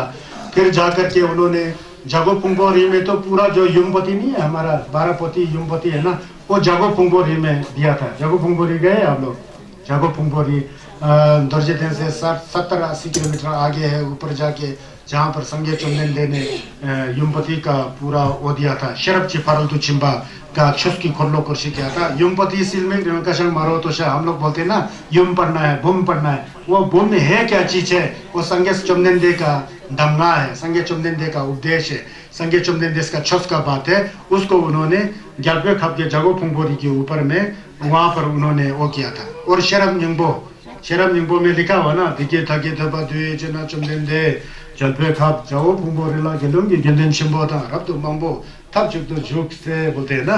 रब तो गेलोंग गेंदेन शिंबो के बीच में उन्होंने युमपति और ये शरब निंबो वगैरह सबका जो है क्या कहते हैं प्रवचन जो है वहां पर किया था। कहाँ पर? जागो पुंगबोरी में। उसके अतिरिक्त यंगबाचन में बहुत प्रवचन दिए थे, सब प्रवचन को नहीं बता सकते हैं यहाँ, और प्रवचन दिए थे। और उसके बाद न्यायम में तो बहुत ज्यादा प्रवचन दिए थे। प्रवचन मतलब बहुत ज्यादा अच्छा सुंशी किया था न्यायत में। उसमें भी हम लोग हमारे हिमालय लोग चाहे लद्दाख के हों, लाओ के हों, स्पीति के हों, पंगी बरमोर के हों, किन्नौर के हों, भूटान के हों, सिक्किम के में हमारे तिब्बत के भाई बंधु सब है। दोरजे चोप्पा बोल के बहुत पवित्र और प्रसिद्ध मानते हैं ना। उसका पाठ करने से हम अपने आप को बहुत सौभाग्यशाली समझते हैं, बहुत काल्पातंग देंबा समझते हैं ना। वो दोरजे चोप्पा कहाँ सुंशी किया पता है? न्यायत में सुंशी किया है। जेते छल घुमे जिजिन जिकुंगा रवा ना हो के नहीं आता है। जेते छल घुमे जिजिन जिकुंगा रवा ना आता है ना। जेते छल हो वहाँ पर है न्यायोग में, जहाँ पर एक बगीचा के अंदर आजकल पुराने समय का भगवान बुद्ध का स्थल खंडर के रूप में दर्शन करने है ना न्यायोग में श्रावस्ती में, वो एक जेता स्थल। घुमे जिजिन जिकुंगा रवा मतलब अनाथ पिंडक नाम के एक सेठ ने भगवान बुद्ध को एक बहुत बड़ा गुम्बा बना करके दिए थे, उनका नाम था। वहाँ पर उन्होंने गेलोंग और गेलुंग माँ के बीच, गेलोंग और गेंदिंग के छंबों के बीच में उन्होंने दोरजे चोप्पा दिया था। कल मैं बता रहा था कि दोरजे चोप्पा कैसा आया, रबजर ने प्रश्न किया, बुद्ध ने उत्तर दिया, वहीं दोरजे चोप्पा आ गया। और यह दोरजे चोप्पा होता क्या है पता है? दोरचप बोलते हैं ना, ये शॉर्ट करके बताया उसको संक्षेप में करके। दोरजे मतलब डायमंड बोलते हैं इसको इंग्लिश में, दोरजे फलम जैसा। चोप्पा मतलब काटना।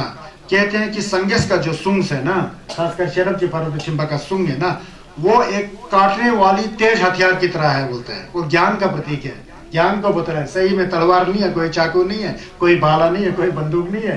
दोरजे चोप्पा के अंदर जो ज्ञान की बात कहा है ना, उस ज्ञान को पूरी तरह समझेंगे तो वो एक ज्ञान का हथियार बन जाता है। और चुप बंदर किसको काट के फेंक देता है पता है? आपके अंदर गलत विचारों को काट के फेंक देखने वाला संगेश का सुंग है, इसलिए दोरजे चोप्पा है। यह है अर्थ, समझ गया ना।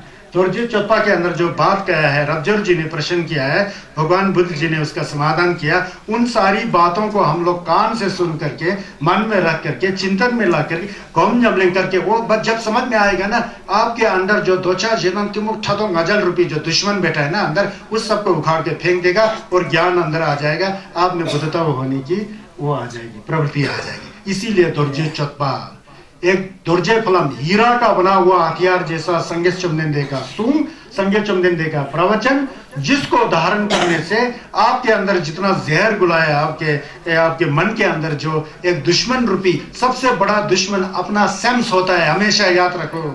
अपनी छोटी सी गलती के लिए बहुत बड़ा दुख झेलना पड़ता है जिंदगी में। कभी एहसास हुआ, कभी अनुभव हुआ?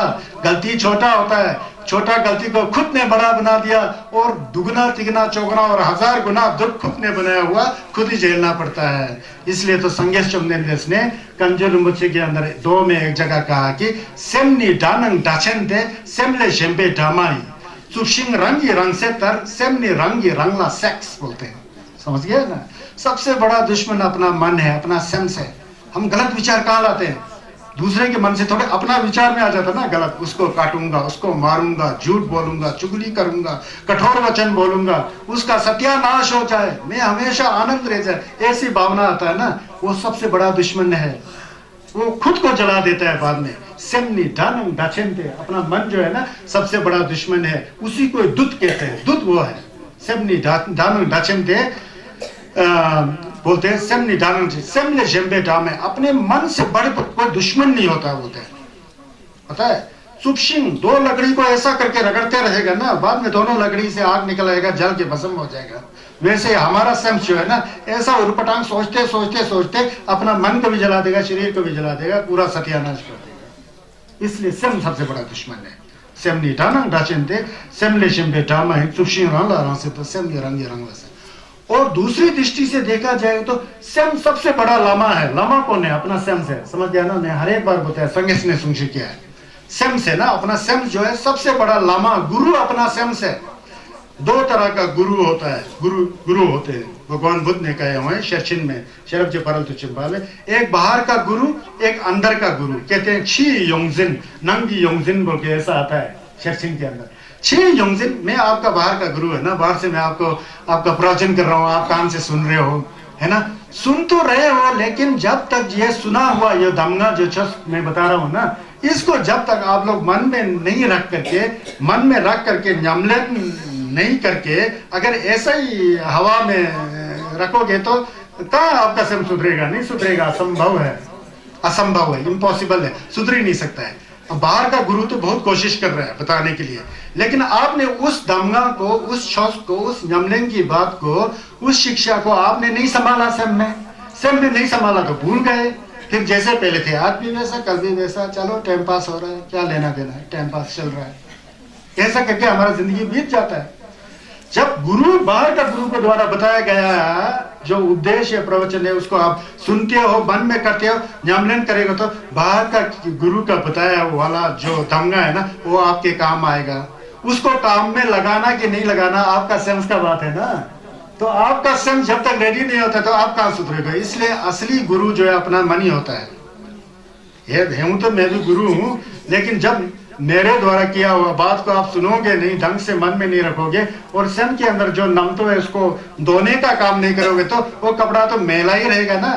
अब कपड़ा वहां जमा करके रखा है, बहुत गंदे कपड़ा है, साबुन भी वहां रखा हुआ है, साबुन खरीद के लाया, पैसा देके साबुन रखा है, वॉशिंग मशीन वहां है, कपड़ा एक जगह रखा हुआ है, साबुन वहां, वॉशिंग मशीन में, कल धोऊंगा जी अभी समय नहीं है, परसों धोऊंगा जी अभी समय नहीं है।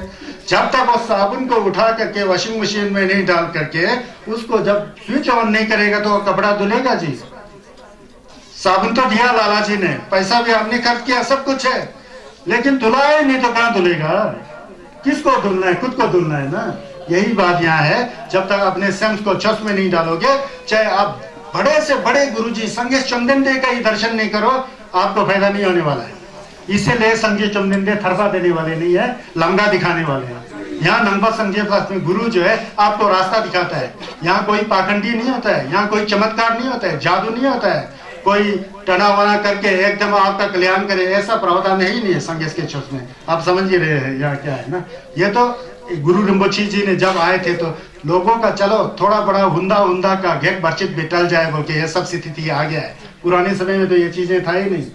संगेश समझ गए ना। असली बात छस का कर रहे हैं ना। छस का बात जो है अपने सेंस को साफ करना ही छस है। मैं ये बताना चाहता हूँ, ये शरफ जी फारूक चिंबा के अंदर यही बात है। मैं दुर्जी चोपा का बात है ना, इसीलिए ये बात आ रहा है। दुर्जी चोपा के अंदर संगीत चुमदन देश कहते हैं, अगर कोई व्यक्ति एक तरफ से तोंग जी तोंग चिंबे जितें जी खम ला योबे रिम्बोचे नबदिन पता नहीं, रिम्बोचे नबदिन है, लंबो रिम्बोचे, कोलो रिम्बोचे, लंबो रिम्बोचे, लंबो रिम्बोचे, ऐसा आता है ना मेंटल में। वो या तो सोना चांदी हीरा मोती नीलम जी वगैरह क्या क्या है, जितना नरबू रत्न है ही नहीं है, सब संसार का नरबू रत्न को एक जगह इकट्ठा करके एक जगह भगवान बुद्ध को अर्पित कर रहा हूँ बल्कि कर रहे हो। एक तरफ ऐसा है, अब दूसरी तरफ आपने कुछ भी रतन नहीं दिया, कुछ भी नहीं चढ़ाया।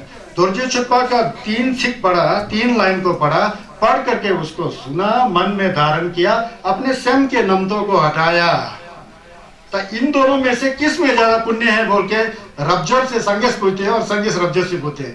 रबजोर कहते हैं पहले रतन वाला का पुण्य ज्यादा नहीं होगा, बाद वाला जो दुर्जय चोपा के 4 सिख को पढ़ करके उसको मन में रख करके स्वयं के नमतों को हटा करके ज्ञान का दीप जलाना, उसमें ज्यादा पुण्य होगा बोला। फिर संगेश कहते हैं लेक्सो दे जिन्नो, हाँ ऐसा ही है बोलते हैं, ऐसा ही है। फिर चमदेन जी का चलता बोलता है दे जिन्नो दे जिंदे, रबजोर बोलता है ठीक जो तू समझ रहा है वैसा ही बोल रहा है। यहाँ क्या बात है देखिए, दान देना उतना बड़ी बात नहीं है जितना अपने सेंस को साफ सुथरा करके ज्ञान को समझना, इसमें बहुत फर्क है, समझ गए ना। अगर आपका मन साफ सुथरा है, आप अमीर है, दान दे रहा हो, तो फिर तो कहना ही क्या है, वो तो बहुत बड़ा श्रम हो जाएगा, बहुत बड़ा पुण्य हो जाएगा। कहने का मतलब जगू खुंपोरी में संगे चुमदेन ने युमपति का प्रवचन किया और न्ययत इत्यादि में जो है वहां पर वो क्या कहते हैं, दुर्जय चोपा का वो कर दिया, क्या कहते हैं, क्या किया न्ययों में, हाँ दुर्जय चोपा का थित किया है ना जी, वो क्या। अब ये समझिए, अब यहाँ पर देखिए हम लोग कहाँ पहुंच गए, वाराणसी लासोक नेंशु। तो लासोक मतलब केवल वाराणसी में ही नहीं, यंगबा चैन में, न्ययोत में, गया शीर्ष में, कहा हर कहीं जो है भगवान बुद्ध ने धर्म का प्रवचन किया। धर्म का प्रवचन कितना किया पता है, 84,000 किस्म का धर्म का प्रवचन किया भगवान बुद्ध ने। छुची फुंको गेटी जीताऊं बोलते हैं, 84,000 प्रवचन किया संगीत ने, 84,000 बार, 84,000 बार प्रवचन किया, समझ गया ना। ये अनेक जगहों में किया था। वाराणसी लासोक छुची खुल्लो करने दुलजा नम, इस तरह से धर्म चक्र का प्रवर्तन करके दुलजा नम बोल के अपने शिष्यों को, अपने चेलों को छुची कोने बोलने दुलजन ठेकपा सुमला गजे शक्षा लो बोलता है, 3 ठेकपाओं में प्रवर्तित कर दिया। ये ठेकपा सुम बहुत जरूरी चीज है। संगीत चुमदेन दे के अंदर सभी के प्रति एक जैसा निंजे है, एक जैसा जंबा है, कोई छोटा बड़ा नहीं है ना, सब बराबर है। बावजूद मनुष्यों के अपने अपने कर्म के अनुसार वहां फर्क पड़ जाता है। भगवान की तरफ से तो सब एक है, लेकिन सुनने वाले और करने वालों के ढंग से 3 तरह का हो जाता है। वो मनुष्यों का दोष है, संघर्ष का दोष नहीं है। संघर्ष तो सबको एक तरह देखते हैं ना, लेकिन मनुष्यों का सोच विचार किसी का बहुत तेज, किसी का कम, किसी का कम, अलग अलग विचार है ना। आप लोग यहाँ इतने लोग बैठे हुए, आप सभी लोगों का अलग अलग विचार, अलग अलग बात बोलने का ढंग सबका अलग अलग है ना। ये 3 भागों में विभाजित हो गया, इसीलिए थेकपा सुम बोल के आ गया, 3 याग। ये थेकपा सुम क्या है, थेकपा सुम जो है न्यंथ्यू की थेकपा, रंगल की थेकपा, चांगचुक से थेकपा, ड्रोमा वगैरह पढ़ते समय यहाँ दुमे आता है ने, न्यंथ्यू रंगल चांगचुक से सोसे के वो लासोबा दिसुम के वो चिसाबा सोनम लानी दायरा सेंजे कुंजी संपादा लोई जेजा जितावर चेचुंग तुम्बे थेकपाई शोकी खोलो और दूसरा आता है ना। ये न्यंथ्यू रंगल चांगचुक से ये 3 थेकपा। ये न्यंथ्यू क्या है, रंगल क्या है, चांगचुक से क्या है, ये विचार पर फर्क आ जाता है। संगीत चुमदेन दे जब छोस देते थे तो वहाँ कई विचारों वाला, उन विचारों को भी सब इकट्ठा करके उस विचार को कैटेगराइज कर दिया, अलग अलग कर दिया। तो एक मंद विचार वाला, एक उससे थोड़ा ऊंचा विचार वाला, उससे ऊंचा विचार वाला। ये जो न्यंथ्यूस टाइप का, न्यंथ्यूस बोलते हैं ना संगीत की न्यंथ्यूस, उनका विचार जो छोस तो करते हैं, छोस करने के बावजूद उनका विचार जो है कैसा आ जाता है कि मुझे ही मुक्ति मिलना चाहिए। वो सेमचेन थमचिक को ज्यादा नहीं देखते हैं, छोस करते हैं। संगीत का लोमा है, छोस करता है, लेकिन ये जंगचू से निंजे वगैरह सेमे जी वगैरह का नमलेन नहीं करके खुद छोस अच्छा करता है, किसी को गलत भी नहीं बोलता है, खराब भी नहीं बोलता है, लेकिन दुनिया वालों से कुछ लेना देना नहीं है। खुद संघर्ष का जो बताया उसको नमलन करके खुद डोलशी करने वाला, खुद मोक्ष को प्राप्त करने वाला, इस तरह के जो लोग होते थे ना वो न्यंथेस है, न्यंथेस चरावत इस तरह। उसके बाद प्रत्येक बुद्ध रंगल बोलते हैं ना, वो प्रत्येक बुद्ध क्यों है? न्यंथेस से थोड़ा ऊपर है विचारधारा, लेकिन उसका विचार में थोड़ा अंतर है। वो जो है अकेला जाकर के किसी शमशान में सुन करके तुरठों में जाके नमलन करना, एकांत जंगल में जाके नमलन करना, और सेमचेन थमचे के बारे में नहीं सोचता है। लेकिन न्यंथेस से थोड़ा ऊपर उसका वो होता है, क्या कहते हैं, ज्ञान होता है, लेकिन फिर भी वो अलग अलग जाके, ये न्यंथेस लोग साथ साथ बैठ के घूम नमलन करते हैं। लेकिन जो रंग संगे जो है अकेला जैसा गेंडा की तरह बोलते हैं, सेरुता भी रंगेल बोलते हैं ना, गेंडा बोल के एक जानवर नहीं होता है, उसकी तरह अकेला जाके पेड़ के नीचे अकेला बैठ के घूम करना, शमशान में जाना, पहाड़ में जाना, अकेला घूम नमलिंग करके निकलने वाले। लेकिन सेमचेन थमचे के बारे में सोचते नहीं है जाते, उनको खराब भी नहीं बोलते हैं, अच्छा भी नहीं बोलते, अपना मुक्ति का वो करते हैं। इस तरह का संगीत भी लोग को रंगेल कहते हैं। अब जांगचुक सेम न्यंथे रंगेल जांगचुक सेम, अब जांगचुक सेम तो जो हम लोग ये सीख रहे हैं ना, जो छत सीख रहे हैं, बार ये क्या कर रहे हैं, सबके कर रहे हैं, समझे थमजे देवादम देवी जुदाम दे मरचु धुमाल में बे देवादम बादम मिदल बरचुची, ये जो मोटिवेशन जो है, इस तरह का जो विचार जो है हमारे मन में आकर के जब अमल हो जाता है ना, व्यवहार में आ जाता है ना, इस तरीके के लोग जो है जांगचुक सेम्बा हो जाता है। उनका विचार बड़ा है। ये न्यंथेस श्रावक और प्रत्येक बुद्ध है, उनका विचार थोड़ा लिमिटेड है, खुद मुक्ति के लिए सोचता है। लेकिन जो जांगचुक सेम्बा जो है, संसार का कल्याण हो जाए तब मेरा भी कल्याण हो बोल के जो मोलम बिगड़े हम लोग लगाते हैं ना, ये जांगचुक सेम्बा का विचारधारा है। जांगचुक सेम्बा का विचारधारा आने पर ही फक्बा चैनिजिक आ गए, जम्पेयंग आ गए, चंगना दुर्जे आ गए, संजय होपा में बिगड़े ये आ गए। जो न्यंथे होते हैं दूसरा, वो लोग फिर होपा में बिगड़े, क्या कहते हैं, चैनिजिक बिगड़े, जम्पेयंग बिगड़े में विश्वास नहीं करते हैं, सिर्फ संजय शेखा थुआ ही है बोलते हैं। ये फर्क आ जाता है, मतलब ऐसा विचार वाला है, समझ गए ना। ये संगेश का जिला है, क्योंकि उसके सोचने की बुद्धि इतना ही होता है। ये ठेकबा सुम ये है, एक करे तो न्यंथे ठेकबा, रंगेल ठेकबा, जांगचुक सेम्बा ठेकबा। अब इसको दूसरा ढंग से करेगा तो अब जंबल संजू के अंदर है ना, त्रिया याना निर्याता एक याना फलसिते ठेकबा सुम की न्यंजुला ठेकबा जी की डेब्रो नेस बोल के जंबल संजू में आता है। ठेकबा सुम की न्यंजुला ठेकबा जी की डेब्रो ने बोल के जंबल संजू पढ़ने वाले को पता होगा। फिर वहाँ ठेकपासुम फिर अलग हो जाता है।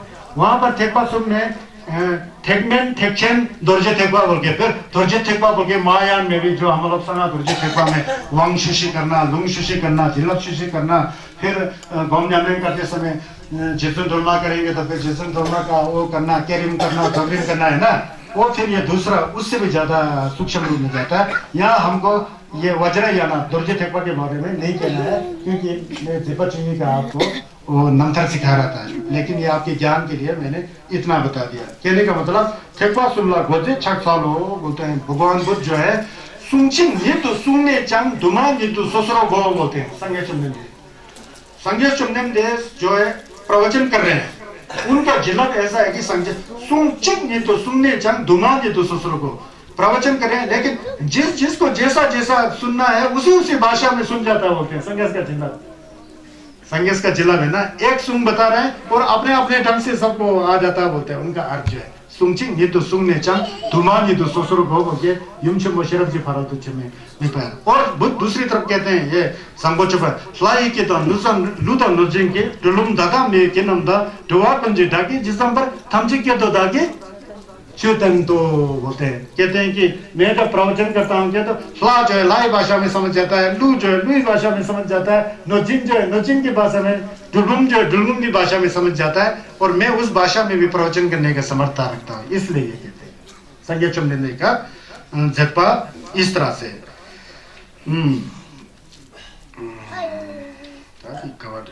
ठेकबा सुमला गुजे छंसालो छेंजे गुलो नंबर सरजेने ओदे तुंबा दु नॉलेजिंग खरमोजिबे यो दो नंदु थुबा यले जाला छंसालो। इसके बाद पहले मैं आपको दूसरा बताना है, क्योंकि ये करेगा तो यहाँ से फिर तुरंत समाप्ति की ओर जा रहा है। क्या बताना चाह रहा हूँ, देखिए मैं कल क्या बताया था, वहां पर वाराणसी से जाकर के संगे चुमनिंदे कहाँ गए थे, बुद्ध गया में गए थे। बुद्ध गया में उरुवेला के ये होसुंग 3 भाई थे, उन लोगों को कैसा तुलसी किया कल बताया था ना, वो सब तुलसी करके 1000 अपने शिष्यों के साथ, 1000 शिष्यों के साथ जैसे कि चंद्रमा के साथ तारा होता है ना, उसी की तरह चंद्रमा की तरह संगे चमनिंदे हैं, तारा की तरह उनके सब गेलोंग लोग के सब जाते हैं कहाँ, जलपे खप में। जलपे खप में जाकर के फिर जलपे खप में पहले बिंबसार, महाराज बिंबसार जी को संगस ने बताया था गृह त्याग के बाद, जब वो 6 साल की तपस्या के लिए जा रहे थे, उस समय बताया था ना, तो काफी रोकने की कोशिश किया, बावजूद रुके नहीं थे। लेकिन उन्होंने बताया कि जब आप बुद्ध हो जाओगे तो कृपा करके मेरे शरण में आ जाना, मेरे पास आ जाना, मुझे भी आप उपदेश दीजिए बोल के बोला था ना। इन कश्यप बंधुओं को, पहले कश्यप के 500 शिष्य, दूसरे के उरुवेला कश्यप के 500 शिष्य, सब संगेस का लोमा हो गया। और नदी कश्यप के 300 शिष्य संगेस का लोमा हो गया। गया कश्यप के 200 शिष्य संगेस का लोमा हो गया। 1000 शिष्यों के साथ वहां राजगृह में गए थे। राजगृह में आने पर राजा बिंबसार जी ने बुद्ध का अगुवाई किया। उनको संदेह हो गया कि बुद्ध जी काश्यप के चेले हैं कि, है ना जी, काश्यप के चेले हैं कि ये काश्यप जो बुद्ध के चेले हैं, क्या है पता नहीं। क्योंकि वो काश्यप जो होसुन था ना, बहुत प्रसिद्ध था और बहुत बड़ा गुरु मानते थे। वो जिंगटक वगैरह पता नहीं कर्म कांड करते थे ना, बड़ा अग्नि पूजा करते थे। तो वहां कंफ्यूज हो गए, सब संदेह में आ गए। तो उसमें काश्यप खुद उठ के कहता है कि मैं बुद्ध का शिष्य हूँ, बुद्ध मेरे शिष्य नहीं है। तब पता लग गया, सब हैरान हो गए, एकत्रित हो गए। लेकिन जो होसुन को मानने वाले थे वो सब थोड़ा दुखी हो गए, क्योंकि वो बुद्ध को मानना नहीं चाहते थे। अभी तो उनको पता ही नहीं बुद्ध क्या चीज है, ऐसे ही है सोच के बेटा। लेकिन धीरे धीरे वो सभी लोग भी बुद्ध के जिल्लत से जो है सब बुद्ध का लोमा हो गए, संगेस का लोमा हो गए। फिर उस समय संगेस चमनिंदे को राजा बिंबसार जी ने उनके सुख सुविधा के लिए होमी थल जा कलंदगा होमी थल बोल के जलपे खप में राजगीर में जहाँ पर छुथे ने ना छुचा हो, उससे आगे तरफ रोड के क्या बाएं तरफ यहाँ से जाए तो वहाँ एक बांस का वो है बगीचा है। बांस के बगीचा के बीच में बहुत बड़ा एक छो है, छोपेमा की तरह एक छो है। वो बगीचा जो है जलपो जिप्चेन जिंगबो जी ने संगेस को दान दिया। सबसे पहला दान में वही मिला था संगेस को। फिर संगेस को दान देते थे तो बहुत अच्छा मुझे चाहिए ऐसा नहीं बोलते थे, दान देने के बाद मुस्कुराते थे ऐसा करके, फिर हो गया दान, वो ले लेते थे। फिर वहां बैठे हुए थे ये 1000 अपने भिक्षुओं के साथ बुद्ध वहां बैठे हुए थे। फिर वहां आराम करके हमेशा प्रवचन, कुछ दिन हो गए। राजा बिंबसार जी ने काफी छत सुना, संगेस से बहुत छत सुना, वहां बैठे। फिर उसके बाद उनका एक शिष्य जो वाराणसी में तथुल बन के, खोरगादी संघों में एक तथुल बोल के थे ना अशोक जी, खोरगादी संघों में एक, वो संयम के लिए बाहर निकल गए। कहाँ? जलपे खप के नगर में निकल गए। जो उस समय जो, अब यहाँ क्या बताने जा रहा हूँ पता है, संगेस चमनिंदेस का मूर्ति के अगल बगल में शरीबू और मंगल जी नहीं होते, वो कैसे मिले बुद्ध से, वो बताने जा रहा हूँ मैं अभी। वो कैसे मिले थे उन दिनों में। जलपे खप के पास भी एक ऋषि रहते थे, ऋषि साधु। उनका नाम क्या था? उनका नाम संजय था। तमसोंग गलवा बोलता है उसको, मुदिकपा तमसोंग गलवा। उनके वहां 250 शिष्य थे। उन 250 शिष्यों में भी शारीपुत्र और महामंगल जो बू है ना, मंगल जी बू, महामुदगलयान, उस डंगसोंग गलवा का चेला थे। वो वहां पर चेला के रूप में उसमें थे। और उन दिनों का दिमाग इतना बड़ा कि उस डंगसोंग जो ऋषि जो संजय है ना, उसके जो धार्मिक कार्यक्रम का कारोबार है, जो कुछ भी है, ये शरीफ और मंगल जी बहुत संभालते थे। जितना भी कारोबार है ना वो संभालते थे। फिर उस दिन हुआ क्या है, ये जो संगेस चमनिंदे का लोमा अकेला राजगृह नगर में गए ना, उस समय जो है शरीफ पुत्र और मंगल जी भू जो संजय के साथ था, संजय मतलब डंगसोंग गलवा के साथ, उन दोनों उससे थक गया, क्योंकि उसके पास ज्ञान तो था नहीं है, केवल धन बटोरने का काम करता था। उल्टा सीधा पता नहीं क्या क्या प्रवचन देता है, धन बटोर करके इतना कहता था कि 40-50 हजार सोने की मुद्राएं थी, कहता है इतना ज्यादा गाय था, इतना धन दौलत, मतलब कर्मकांड करके धन दौलत कट्टर करके बैठे थे। लेकिन शरीफ पुत्र को उससे संतुष्टि नहीं था, मंगल पुत्र को भी संतुष्टि नहीं था। दोनों ने मीटिंग करके रखा है कि कोई गुरु, अच्छा गुरु मिले तो उस गुरु के मिलने पर एक दूसरे को बताएं और इस संजय को छोड़ करके असली ज्ञान के रास्ता में जाएं, बोल के ऐसा मीटिंग किया था। तो उस समय यह मीटिंग करने के बाद तातुल जी संयम के लिए नीचे आ गए राजगृह में। एक दिन शारी पुत्र भी आ गए राजगृह में, जलपे खप में। उन्होंने देखा कि एक गेलोंग इतना शालीनता, इतना सुंदर और इतना सहजता, सज्जनता और शुगु नमसुम पहन करके हाथ में लुंगजे लेकर के इतना शांत भाव से जा रहे हैं। देख लिया शरीपुत्र ने देख लिया, तो उन्होंने इस तरह का साधु कभी पहले देखा ही नहीं। तो उन्होंने सोचा ये तो सही में ज्ञानी लगता है, इसी से मुझे धर्म का रास्ता पता लगेगा, यही मुझे छुस देगा बोल के उनके प्रति धप्पा हो गया। धप्पा होकर के फिर उनके पीछे पीछे चला गया। आगे जाके किसी घर वालों ने उनको संयम दिया। संयम मतलब कहीं दरवाजे के पर खड़ा हो जाते थे और लुंगजे के अंदर वो डालते थे, खाना डालते थे, उसको पिंडपात बोलता है। लुंगजेत को क्या बोलता है? पिंडपात लेके जा रहे, उसमें फिर खाना में। फिर शरीपुत्र पीछे जा रहे थे, कुछ प्रश्न पूछूं, उनके गुरु कौन है, क्या ज्ञान करते हैं, क्योंकि उनके चेहरे में चमक था, इतना सज्जनता शालीनता था, कभी ऐसा व्यक्ति को देखा ही नहीं था। तो इनसे पूछूं, लेकिन पूछने में संकोच हुआ, क्योंकि वो भोजन अभी मिला, उनको भोजन करना है। पीछे होते गए और अशोकजीत जी जो तथुल थे ना, बनते गेलोंग तथुल जी, एक पेड़ के नीचे बैठे। पेड़ के नीचे बैठने के बाद उन्होंने भोजन ग्रहण किया। फिर भोजन ग्रहण करने के बाद थोड़ा सा घूमने करके बैठे थे। शरीपुत्र जी अभी भी संकोच कर रहे थे, दूर जैसे बैठे हुए थे। अब जब आराम से बैठे थे तो चुपचाप से सामने आ गया बनते, बोलते हैं शरीपुत्र उनको, अशोक जी तो बनते नमस्कार, आपके चेहरे पर इतना चमक है, इतना जिनलफ है, आपके शरीर में इतना होजर है, मतलब किरण है, इतना शांत है, शालीनता, कभी भी आज तक ऐसा किसी साधु संत या गलों को मैंने नहीं देखा। आप कौन हैं, आपके गुरु कौन है बोल के पूछ लिया शरीबू ने। तो उन्होंने बताया कि मेरे गुरु शक्या सिंहा महाराज शुद्धोधन के पुत्र शक्य मुनि सम्यक संबुद्ध जी हैं बोला। फिर तो बुद्ध का नाम सुनते पहले उम्र कई जिंदगी में संगेश्वर नदी के साथ डेलवा था शरीपुत्र जी का ना, डेलवा था, तो इसलिए उनके शरीर से पूरा जो है, ये बापू बोलते हैं ना, बापू पता है, ये रोमांचित हो गए और आंखों से आंसू छलकता है बुद्ध का नाम सुनते हैं। फिर कृपा करके आप बताएं कि आपका गुरु तो बुद्ध है, लेकिन उन्होंने आपको क्या उपदेश दिया उसे मुझे संक्षिप्त में बताएं। तो उन्होंने कहा अशोक जी ने, मैं बहुत लंबा समय से तो नहीं हूँ, लेकिन संक्षेप में आप कह रहे हैं तो मैं बताऊंगा। क्योंकि उन्होंने बता दिया। क्या बताया? वही कई बार मैंने बताया, कई बार आपने सुने होंगे। क्या बताया थे? बताया अशोक, जितना भी इस संसार की उत्पत्ति होती है द्यू और केन से होता है, कारण और प्रत्यय से होता है। बिना कारण और प्रत्यय के संसार का एक भी पत्ता नहीं होता, पेड़ के एक भी पत्ता नहीं होता, सब द्यू और केन से आया हुआ है। कोई प्रभु नहीं है बनाने वाला, कोई शक्ति नहीं है, अपने कर्मों के अनुसार अंदर की जो है अपने कर्म की द्यू और केन से, और बाहर के जो है अपनी द्यू और केन से सब पैदा होता है। कोई भी ऐसा चीज नहीं कि पहले से पैदा हुआ हो, कभी ना मिटने वाला हो, सब द्यू और केन से पैदा होता है। उस द्यू और केन से पैदा होने की स्थिति को भगवान बुद्ध ने जानने के बाद वो किस तरह से निरुद्ध हो जाता है, किस तरह से वो रुक जाता है, खत्म हो जाता है, इसको भी भगवान बुद्ध ने जाना। ऐसा भगवान बुद्ध ने हमें उपदेश दिया, उनके ये कह दिया। तो ये है क्या पता है? वही फिर चुनम थमजी जुले जुम तेजु तेशिन शेक्वे सुम जुले गोपा गंगिंबा गेजोंग चंबो दिके सुम। इसको संस्कृत में कहे तो हे धर्मा हेतु प्रभवा हेतु तेषाम तथागतो हि आहा तेषाम चियो निरोधा एवं वादिमा शर्मना। ये बताया दुनिया की चीजें सब ऐसा उत्पन्न होता है, ऐसा ही नष्ट होता है। इसको सुनते ही तुरंत उनके अंदर ज्ञान हो गया, गुंजुक हो गया, बोलता है गुंजुक। आप युमपति में पढ़ते होंगे जुंदु जुगबादां चिरोंवादां लेंचिक चिरोंवादां दाचंबादां बताया था ना। जुंदु जुगबादां लेंचिक चिरोंवादां लेंचिक चिरम्योंवादां दाचंबा हो गया था ना।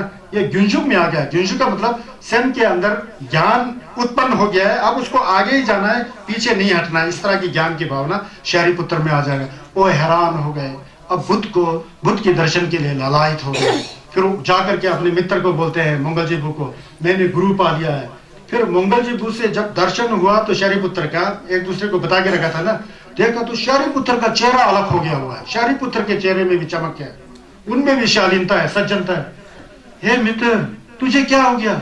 तू आज बदला सा लग रहा है, तेरा चेहरे में इतना चमक है, इतना तेज है, इतना सज्जन है, क्या हो गया? क्या तूने अमृत पद तो नहीं पा लिया है? तूने अमृत पद तो नहीं पा लिया ऐसा?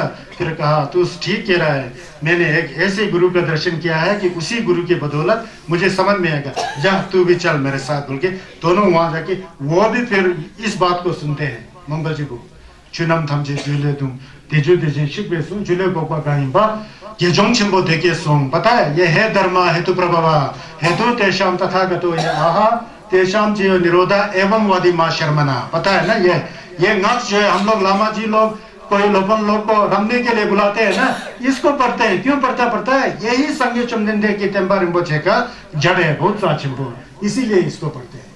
फिर मंगल जी भू में भी वही आ गया, उनके चेहरे में भी चमक गया हो गया। अब उनका सबसे पहला लामा कौन है? गेलोंग तातुल जी हो गए। तब तातुल जी से कहा कि हम भगवान का दर्शन करने। तातुल जी कहते हैं भगवान सामने ही होमेद सल, जाकलंदा का होमेद सल में बांस के बगीचा में रहते हैं, जिसे महाराज बिम्सार ने बुद्ध को दान दिए थे, वहां बैठे हुए हैं। चलिए वहां संगे चुमनिंदे को सब पता लगता है कि आज मेरे पुराने मित्र जी तो मिलने आ रहे हैं। केवा ममा का पूर्व जन्म का याद आ गया, अब मेरे आ रहे हैं। उपतिष्य और कोलित बोलते हैं, शरीफ को उपतिष्य बोलते हैं, मंगल जी बुल को कोलित। मेरे पुराने मित्र उपतिष्य और कोलित आ रहे हैं बोल के संगेश को पता लगा हुआ है। वहां पूरा गेंदुन चिंबो जो 1000 जो शिष्य थे, जो साधु लोगों का चेला, संगेश का चेला बन गया था ना, वहां बोल रहे हैं तो आ रहे हैं। फिर वहां से संगेश का दर्शन करते इतना खुश हो गए, आंखों से आंसू आ रहा है, और लुईची बाबू तंशी कर रहे हैं। और कोलित और इंद्रों में इतना दत्पा आ गया कि उस तरह का दत्पा आए तो वही ठरपा है, समझे, इस तरह का दत्पा आ गया। फिर गेट से अंदर लेके आते हैं, तातुल जी लेके आते हैं। संगेश कहते हैं आओ मेरे मित्रों, आओ आओ आओ। कहाँ गए थे इतना दिन तक? पहले जन्म का है ना पूरा सा, कई शरब पर दो शरीफ और मंगल जी बू के साथ संगेश का संबंध है। आओ उत्तिष्य और कोलित, आओ, क्या हाल है, ये वो है। फिर संगेश कहते हैं आप लोग क्या प्रवर्ज्य बनना चाहते हैं? फिर हंस के क्यों नहीं बोलते हैं, फिर बोलते हैं इही आगंतु भिक्षुवे अद्यता तोम मम भिक्षु बोल के सुरशो की गेलोंग बोलता है ना, सुरशो चिनी सुरशो ते रिंग ने जुंगते चरंग ने नरंग गेलोंग है इसने। वहां पर वो रब्जु जुंगशी हो गया, समझ गए ना। मंगल जी को और शरीफ पुत्र जो है रब्जुम हो गए। अब रब्जुम हो गए तो रब्जुम होने के बाद अब संगेश का सुंग पहले से पका हुआ था। जब संगेश जंग तो ये दोनों भी हमेशा साथ थे केवांग अम्मा में। अब पहले से संस्कार है, बच्चा सब कुछ है ना। फिर माँ मंगल जी बू कोली और उपतिष्य शरीफ पुत्र जी गोम जमलिंग करते हैं 7 दिन 1 हफ्ता के अंदर मंगल जी बू डाचुम्बा को भंग हो जाते हैं। इतना तत्वा तम शिक्षक को जान गया, सिर्फ 7 दिन के अंदर डाचुम्बा को भंग तो हो गया मंगल जी बू। और शरीफ पुत्र जी को ज्यादा समय लग गया, कोई कहते हैं कि 15 दिन में हुए थे, कोई कहते हैं कि 21 दिन में हुए थे। और शरीफ पुत्र से भी आगे माँ मंगल जी बू जो डाचुम्बा को भंग प्राप्त हो गए। और उसके बाद शरीफ पुत्र जी आ गए। अब संगेश का 2 चेला ऐसा हो गए, एक है शरीफू, दूसरा है मंगल जी बू, दोनों डाचुम्बा है। संगेश ने कहा कि यह जो शरीफ पुत्र है शरद की छुप्त जुर्वा प्रज्ञा में सबसे श्रेष्ठ यही होगा, मेरा चेला यही है, इसलिए शरद की छुप्त जुर्वा शरीफ बू बोलते हैं ना। और मंगल जी बू मेरा दूसरा शिष्य है, जुचुल की छुप्त जुर्वा मंगल जी बू जुचुल दिखाने में तेज थे, और शरीफ पुत्र जी शरब विजडम में बहुत तेज थे। ये 2 शिष्य भगवान बुद्ध की, जब बुद्ध नहीं होते थे तो यही दोनों प्रवचन करते थे, बुद्ध की छाया की तरह बन गए शरीफ और मां मंगल जी बू। फिर शरीफ पुत्र और महामंगल जी बू सोचा कि हमारे जो 250 मित्र हैं उनका क्या होगा, उनको भी समझा दें कि बुद्ध की शरण में आए, समझा दें। ऐसा उनके अंदर करुणा जागा, मैत्री जा करके कहते हैं कि ये मित्रों आप लोग भी बुद्ध की शरण में। वो 250 जो शिष्य थे ना जंगसुंग गलवा की, वो सब संगेश की शरण में आके कैप्टो का दम्बा लेते हैं। बुद्धम शरणम गच्छामि, धम्मम शरणम गच्छामि, संघम शरणम गच्छामि, पाणतिपाता वेरमणि सिक्खापदम समाधियामि, अदिन्न दाना वेरमणि सिक्खापदम समाधियामि, कामेषु मिच्छाचारा वेरमणि सिक्खापदम समाधियामि। इस तरह से है ना जी। सूरा मेरे मज्ज पवद्दठाना सिक्खापदम समाधियामि।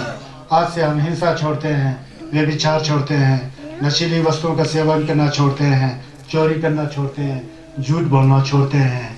बुद्धम शरणम गच्छामि, धम्मम शरणम गच्छामि, संघम शरणम गच्छामि, संगेला क्याप्सुच्यो। चलो संगेला क्याप्सुच्यो, छेला क्याप्सुच्यो, येंदेला क्याप्सुच्यो, तोंबा दिजिनशिबा दाजंबा यांदोबा जोबेसन पालजलवा शचा थुवावा छांसालो छोदो क्याप्सुच्यो, जिंजे लाप्तुसो Tomba, Jomnende, Bijin Shiba, Tajamba, Yandabara, Dogesan, Shaja Tuvala, Chansalo, Chodo, Kapsucho, Jinji, Labdus, Tomba, Jomnende, Bijin Shiba, Tajamba, Yandabara, Dogesan, Balgala, Shaja Tuval, Chansalo, Chodo, Kapsucho, Jinji, Labdus.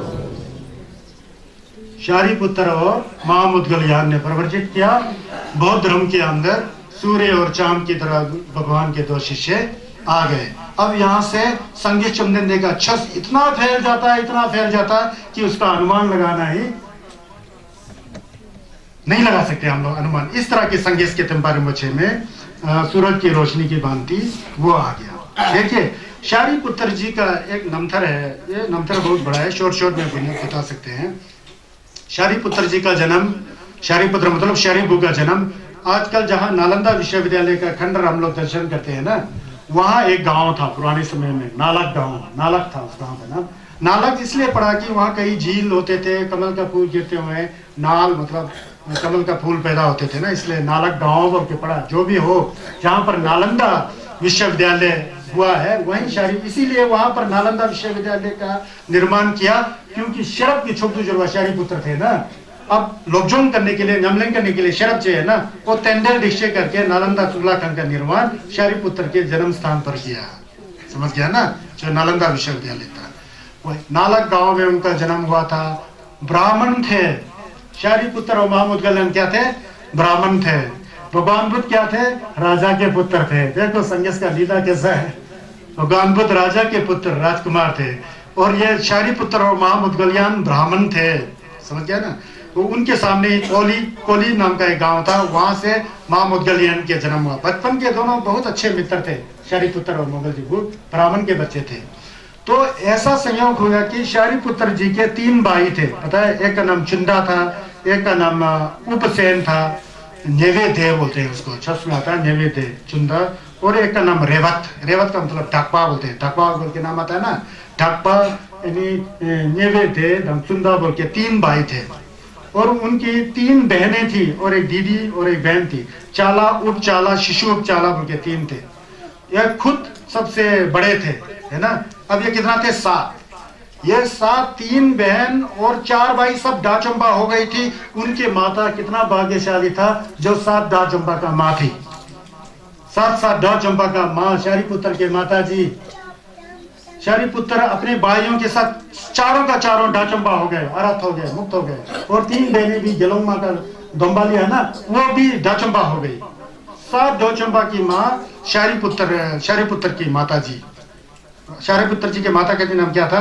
रूप सारी था बोलता है कोई। उनका खानदान का नाम शारा दत्ती था बोलता है, इसलिए शरब ने कोई शारा दत्ती भू बोल क्या था ना, उनका खानदान का वो कर रहा है।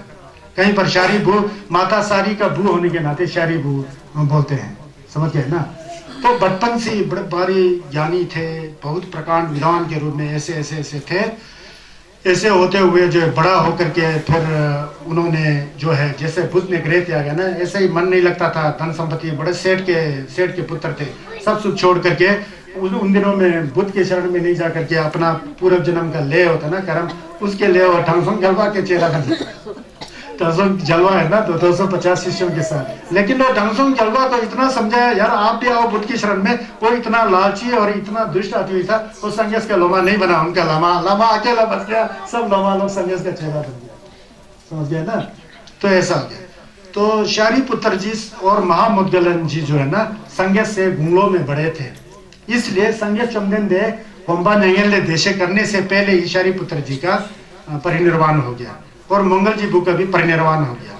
मंगल जी शारी पुत्र का परिनिर्वाण क्या कहते हैं, छेपाचोंगा को हुआ था, और मंगल जी भू का परिनिर्वाण 15 दिन बाद नमदोंग को हुआ था, अमावस्या को हुआ था। समझ गया ना। तो ऐसा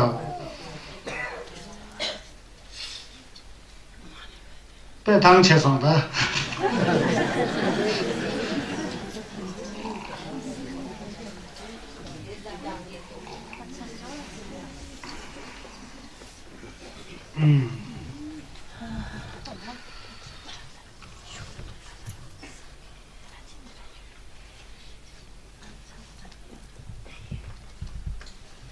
शारीपुत्र का पूरा नामथर बनाने में थोड़ा दिक्कत है, मैं शॉर्ट में बताता हूँ। वो देखिए, संजय चौंदन्य के कई शिष्य थे ना, आप लोगों ने कहीं मौलम में पढ़ा हुआ है। शेरब की छोटू जुड़वा कौन थे? प्रज्ञा में जो सबसे आगे थे वो शारीपुत्र थे। जुठुल की छोटू जुड़वा कौन थे? मंगल जी बूजी थे। और डीवा डिलन की छोटू जुड़वा जो प्रश्न करने और उत्तर देने में वो रज्जर थे, इसलिए तो रज्जर हमेशा प्रश्न करते रहते हैं, संज्ञा से सुबूति बोलते हैं, रज्जर थे, है ना जी। उसके ऊपर जो दुर्वा की छोटू जिम्बा कौन थे? न्यावरा खोर थे। और सबसे अधिक प्रवचन संज्ञा से किसने सुना? कुंगाओ ने सुना, इसलिए थेपे छोटू जुड़वा कुंगाओ बोलते हैं। ऐसा ही एक एक शिष्यों में एक एक गुण था, समझ गया ना, एक एक शिष्य में एक एक गुण था। देखिए शारीपुत्र के बारे में, शारीपुत्र जी को संज्ञा चौंदन्य ने क्या कहा पता है? छस की मपुन का, छ की मपुन, धर्म सेनापति, धर्म सेनापति। जब बुद्ध कहीं एब्सेंस होते थे, अनुपस्थिति होते थे, तो आगे का प्रवचन शारीपुत्र को देते थे, आप करोगे, तुझ में मुझे विश्वास है, तू पाखंड नहीं करेगा, तू जो है अंधविश्वास वाला बात नहीं करेगा, तू विश्वासघात नहीं करेगा, तुम ही मेरे श्रावकों में प्रज्ञा में श्रेष्ठ हो। तो संज्ञा जब थक जाते थे तो उठ के जाते थे, तो शारीपुत्र जी आकर के शारीपुत्र जी छस सुंशे करते थे, समझ गए ना। अब शारीपुत्र जी काफी बुजुर्ग हो गए थे, अब मैं उनके जो परिनिर्वाण का बात सुना, काफी बुजुर्ग हो गए थे। बुजुर्ग हो गए होते समय अब न्यायत में संगस बैठे होते हैं, न्यायत बम्बे से जिन कुमारा में संगस बैठे होते हैं, वहां पर शारीपुत्र जी एक दिन चुपचाप आकर के संगस को छक करते हैं, छक करके कोरा लगाते हैं, फिर बहुत ही दत्पा से करते हैं, मेरे गुरु बोलते हैं संज्ञा चौंदन्य, मेरे गुरु अब मेरा संसार से जाने का समय आ गया होते। उनको भी पता था ना, अब उनका जो ध्यान होने का समय पता लग जाता है, अब संसार के जाने का समय हो गया, कृपा करके आप मुझे आप अवकाश दीजिए, छुट्टी दीजिए, मेरे को शरीर छोड़ने का समय आ गया बोलते हैं, ऐसा बोलते थे। आ गया, फिर संज्ञा भी मुस्कुराते हैं, उनको दुख नहीं होता, मुस्कुराते हैं ना, इतना समय तक हो गया। शारीपुत्र जो है आप डाचुंबा को फंग लेने के जा रहे हैं, मुस्कुराते हैं और कहते हैं ठीक है, जैसा तू समझे वैसा कर, बोलते हैं संज्ञा से वैसा कर बोलते। फिर बुद्ध से कहते हैं भगवान मैं यहाँ नहीं परिनिर्वाण को प्राप्त करना चाहता हूँ, मैं उस जगह में परिनिर्वाण करने जाता हूँ जहाँ पर मेरा जन्म हुआ है, जहाँ जन्म हुआ है वहाँ मैं जाना चाहता हूँ बोला। फिर संज्ञा ने कहा जैसा तुम समझो वैसा ही करोगे। क्यों पता है? साथ साथ डाचंबा अरहत का अमा होने के बावजूद, माता होने के बावजूद, शारीपुत्र के माता के अंदर संज्ञा के प्रति दत्ता नहीं था। ऐसा होता है, लेकिन बड़ा अजीब है ना, सात बच्चे सब पूरा डाचुंबा हो गए, लेकिन माता जी अभी में मन में संगस में दत्ता नहीं है माता में। तो शारीपु समझते हैं मेरी माता जी हैं, माता जी का दिल नहीं खुशी करेगा तो मेरा क्या जिंदगी है बोलते, समझ गए। तो उन्होंने सोचा कि मेरे माता जी को संगीत के टेम्पा रिम्बचे में डालकर ही मैं मरूंगा, उससे पहले नहीं मर सकता हूँ। इसलिए भगवान से कहते हैं मेरे माता का मेरे ऊपर बहुत दिल है, मुझे जन्म दिया है। जब माता जी ही संगीत के टेम्पा रिम्बचे नहीं जाना, वो माता तो फिर बाद में गुजरने के बाद उसका दुर्गति हो जाएगा, न्यांसोंग में चला जाएगा, फिर वो तो तड़प के मरेगी। इसलिए मैं जहां तक हो सके, अब मैं मरने का समय मेरा आ गया, फिर भी अपने माता के दिलन खुशी करने के लिए मैं अपने जन्मभूमि में जाना चाहता हूँ। तो भगवान जी कहते हैं तेरे अंदर कितना महान विचार है, तू अपने माता को नहीं भूला है, ये बहुत महान विचार है, तेरे इस विचार का मैं प्रशंसा करता हूं, बोला भगवान ने। जाओ बोलते हैं तेरे माता का कल्याण कर, अभी पक्का उसको पता लगेगा कि संगेश का छस क्या है, जाओ तुम जा। फिर वहां वार्तालाप करते हैं, फिर कहते हैं कि शारीपुत्र कहते हैं भगवान ये हमारा अंतिम मिलन है, इसके बाद हमें मिलना नहीं है बोलते हैं, क्योंकि दाचंबा हो गया ना, दाचंबा होने के बाद विलीन हो जाता है ज्ञान में, दोबारा जन्म मरण नहीं होता है, अब अंतिम जन्म में। फिर कहते हैं कि फिर छक करते हैं, कहते हैं कि आज तक भगवान के साथ बैठ करके मुझे 40 साल हुआ बोलता है, इस 40 साल के बीच में आपको मैंने कुछ कहा हो, कुछ मेरे से गलती हुआ हो, कुछ हुआ हो, मुझे माफ कर दीजिए, मुझे माफ कर दीजिए, ऐसा करते हैं शारीपुत्र जी। फिर बुद्ध ने कहा तेरे अंदर कोई दोष नहीं है, बुद्ध प्रसन्न है तुझसे, तेरे अंदर कोई, इस समय शारीपुत्र के मन के अंदर इतना जिल्लप आ जाता है कि वहीं वो संतुष्ट हो जाते हैं। फिर कहते हैं भगवान मुझे आज्ञा दीजिए, मेरे साथ 500 भिक्षु मेरे साथ आ जा रहे हैं, अनुमति दीजिए। ठीक है ले जाओ, 500 से ज्यादा भी ले जाओ। तो भिक्षु शारीपुत्र का के साथ जाएंगे, बल्कि उन्होंने गेलोंग को बुलाया, शरीपुत्र जी से कहा कि इन सबको आपके साथ ले जाओ। उसमें से एक अनुरुद्ध बोल के संगे चुमदेंदे का चचेरे भाई मंगार होते हैं उनको, वो भी साथ गए। जब भगवान से जुदाई होकर के जाते हैं तो भगवान वहां बैठे होते हैं, तो फिर वो उल्टा पांव से जाते हैं। शरीपुत्र ऐसा नहीं जाते हैं सीधा, उल्टा पांव, जब तक बुद्ध नहीं दिखाई देते उल्टा पांव से जाते हैं। और भगवान बुद्ध भी अपने जो कमरे से बाहर उठ करके अपने मुंडन गुटी पे धीमे कुंगारावा बोलते हैं, उसके बाहर आकर के काफी दूर तक संगे चुमदेंदे खुद पहुंचाने आते हैं शरीबू को। फिर वहां से पहुंचा करके फिर शरीपुत्र उल्टे पैर से जब तक बुद्ध नहीं दिखाई देंगे तब तक जाते हैं। फिर संगेश जी अंदर आते हैं, फिर उस समय संगेश होते हैं, मेरा एक शिष्य अब चले गए। संगेश में थोड़ा सा वो आता है, एक शिष्य चला गया, एक मंगल जी वो भी अब बूढ़े हैं, अब वहाँ अब चला गया उनके जाते हैं। जा करके शरीपुत्र रास्ते में 500 गेलोंग थे ना, सबको छस देते कई दिनों के बाद नालक गांव में पहुंचते हैं। नालक गांव में रास्ते में उनका भांजा मिल जाता है, गुप्त की कुछ सेन की कुछ ऐसा भांजा मिलते हैं। फिर भांजा ने अपने मामा को पहचान लिया, मामा जी नमस्कार बोलते हैं शरीपुत्र को।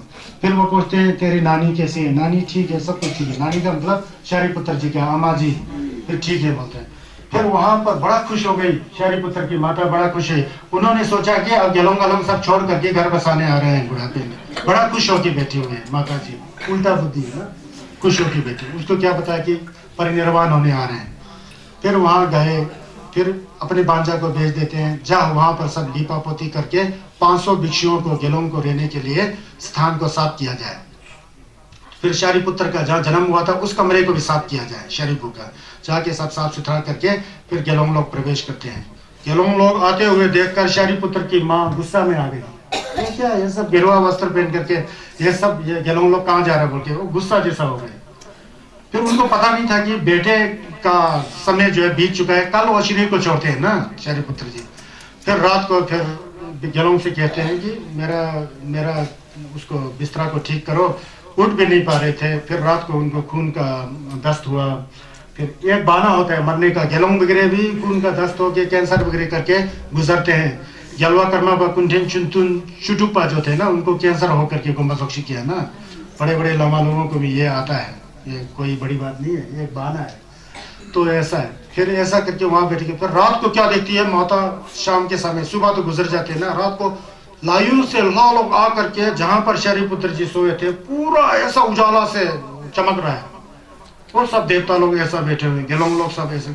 फिर उस गेलोंग लोग के बीच में बैठ करके शरीपुत्र सबको नमस्कार, वो सोचोंग करते हैं ना गेलोंग आसपास, कहते हैं कि हे मेरे मित्रों 500 भिक्षुओं, मेरा समय जाने का समय आ रहा है, कहीं मेरे से आप लोग के प्रति कोई गलती होगा तो मुझे क्षमा कीजिए बोल के गेलोंग सबको उल्टा नमस्कार करके बोलते हैं।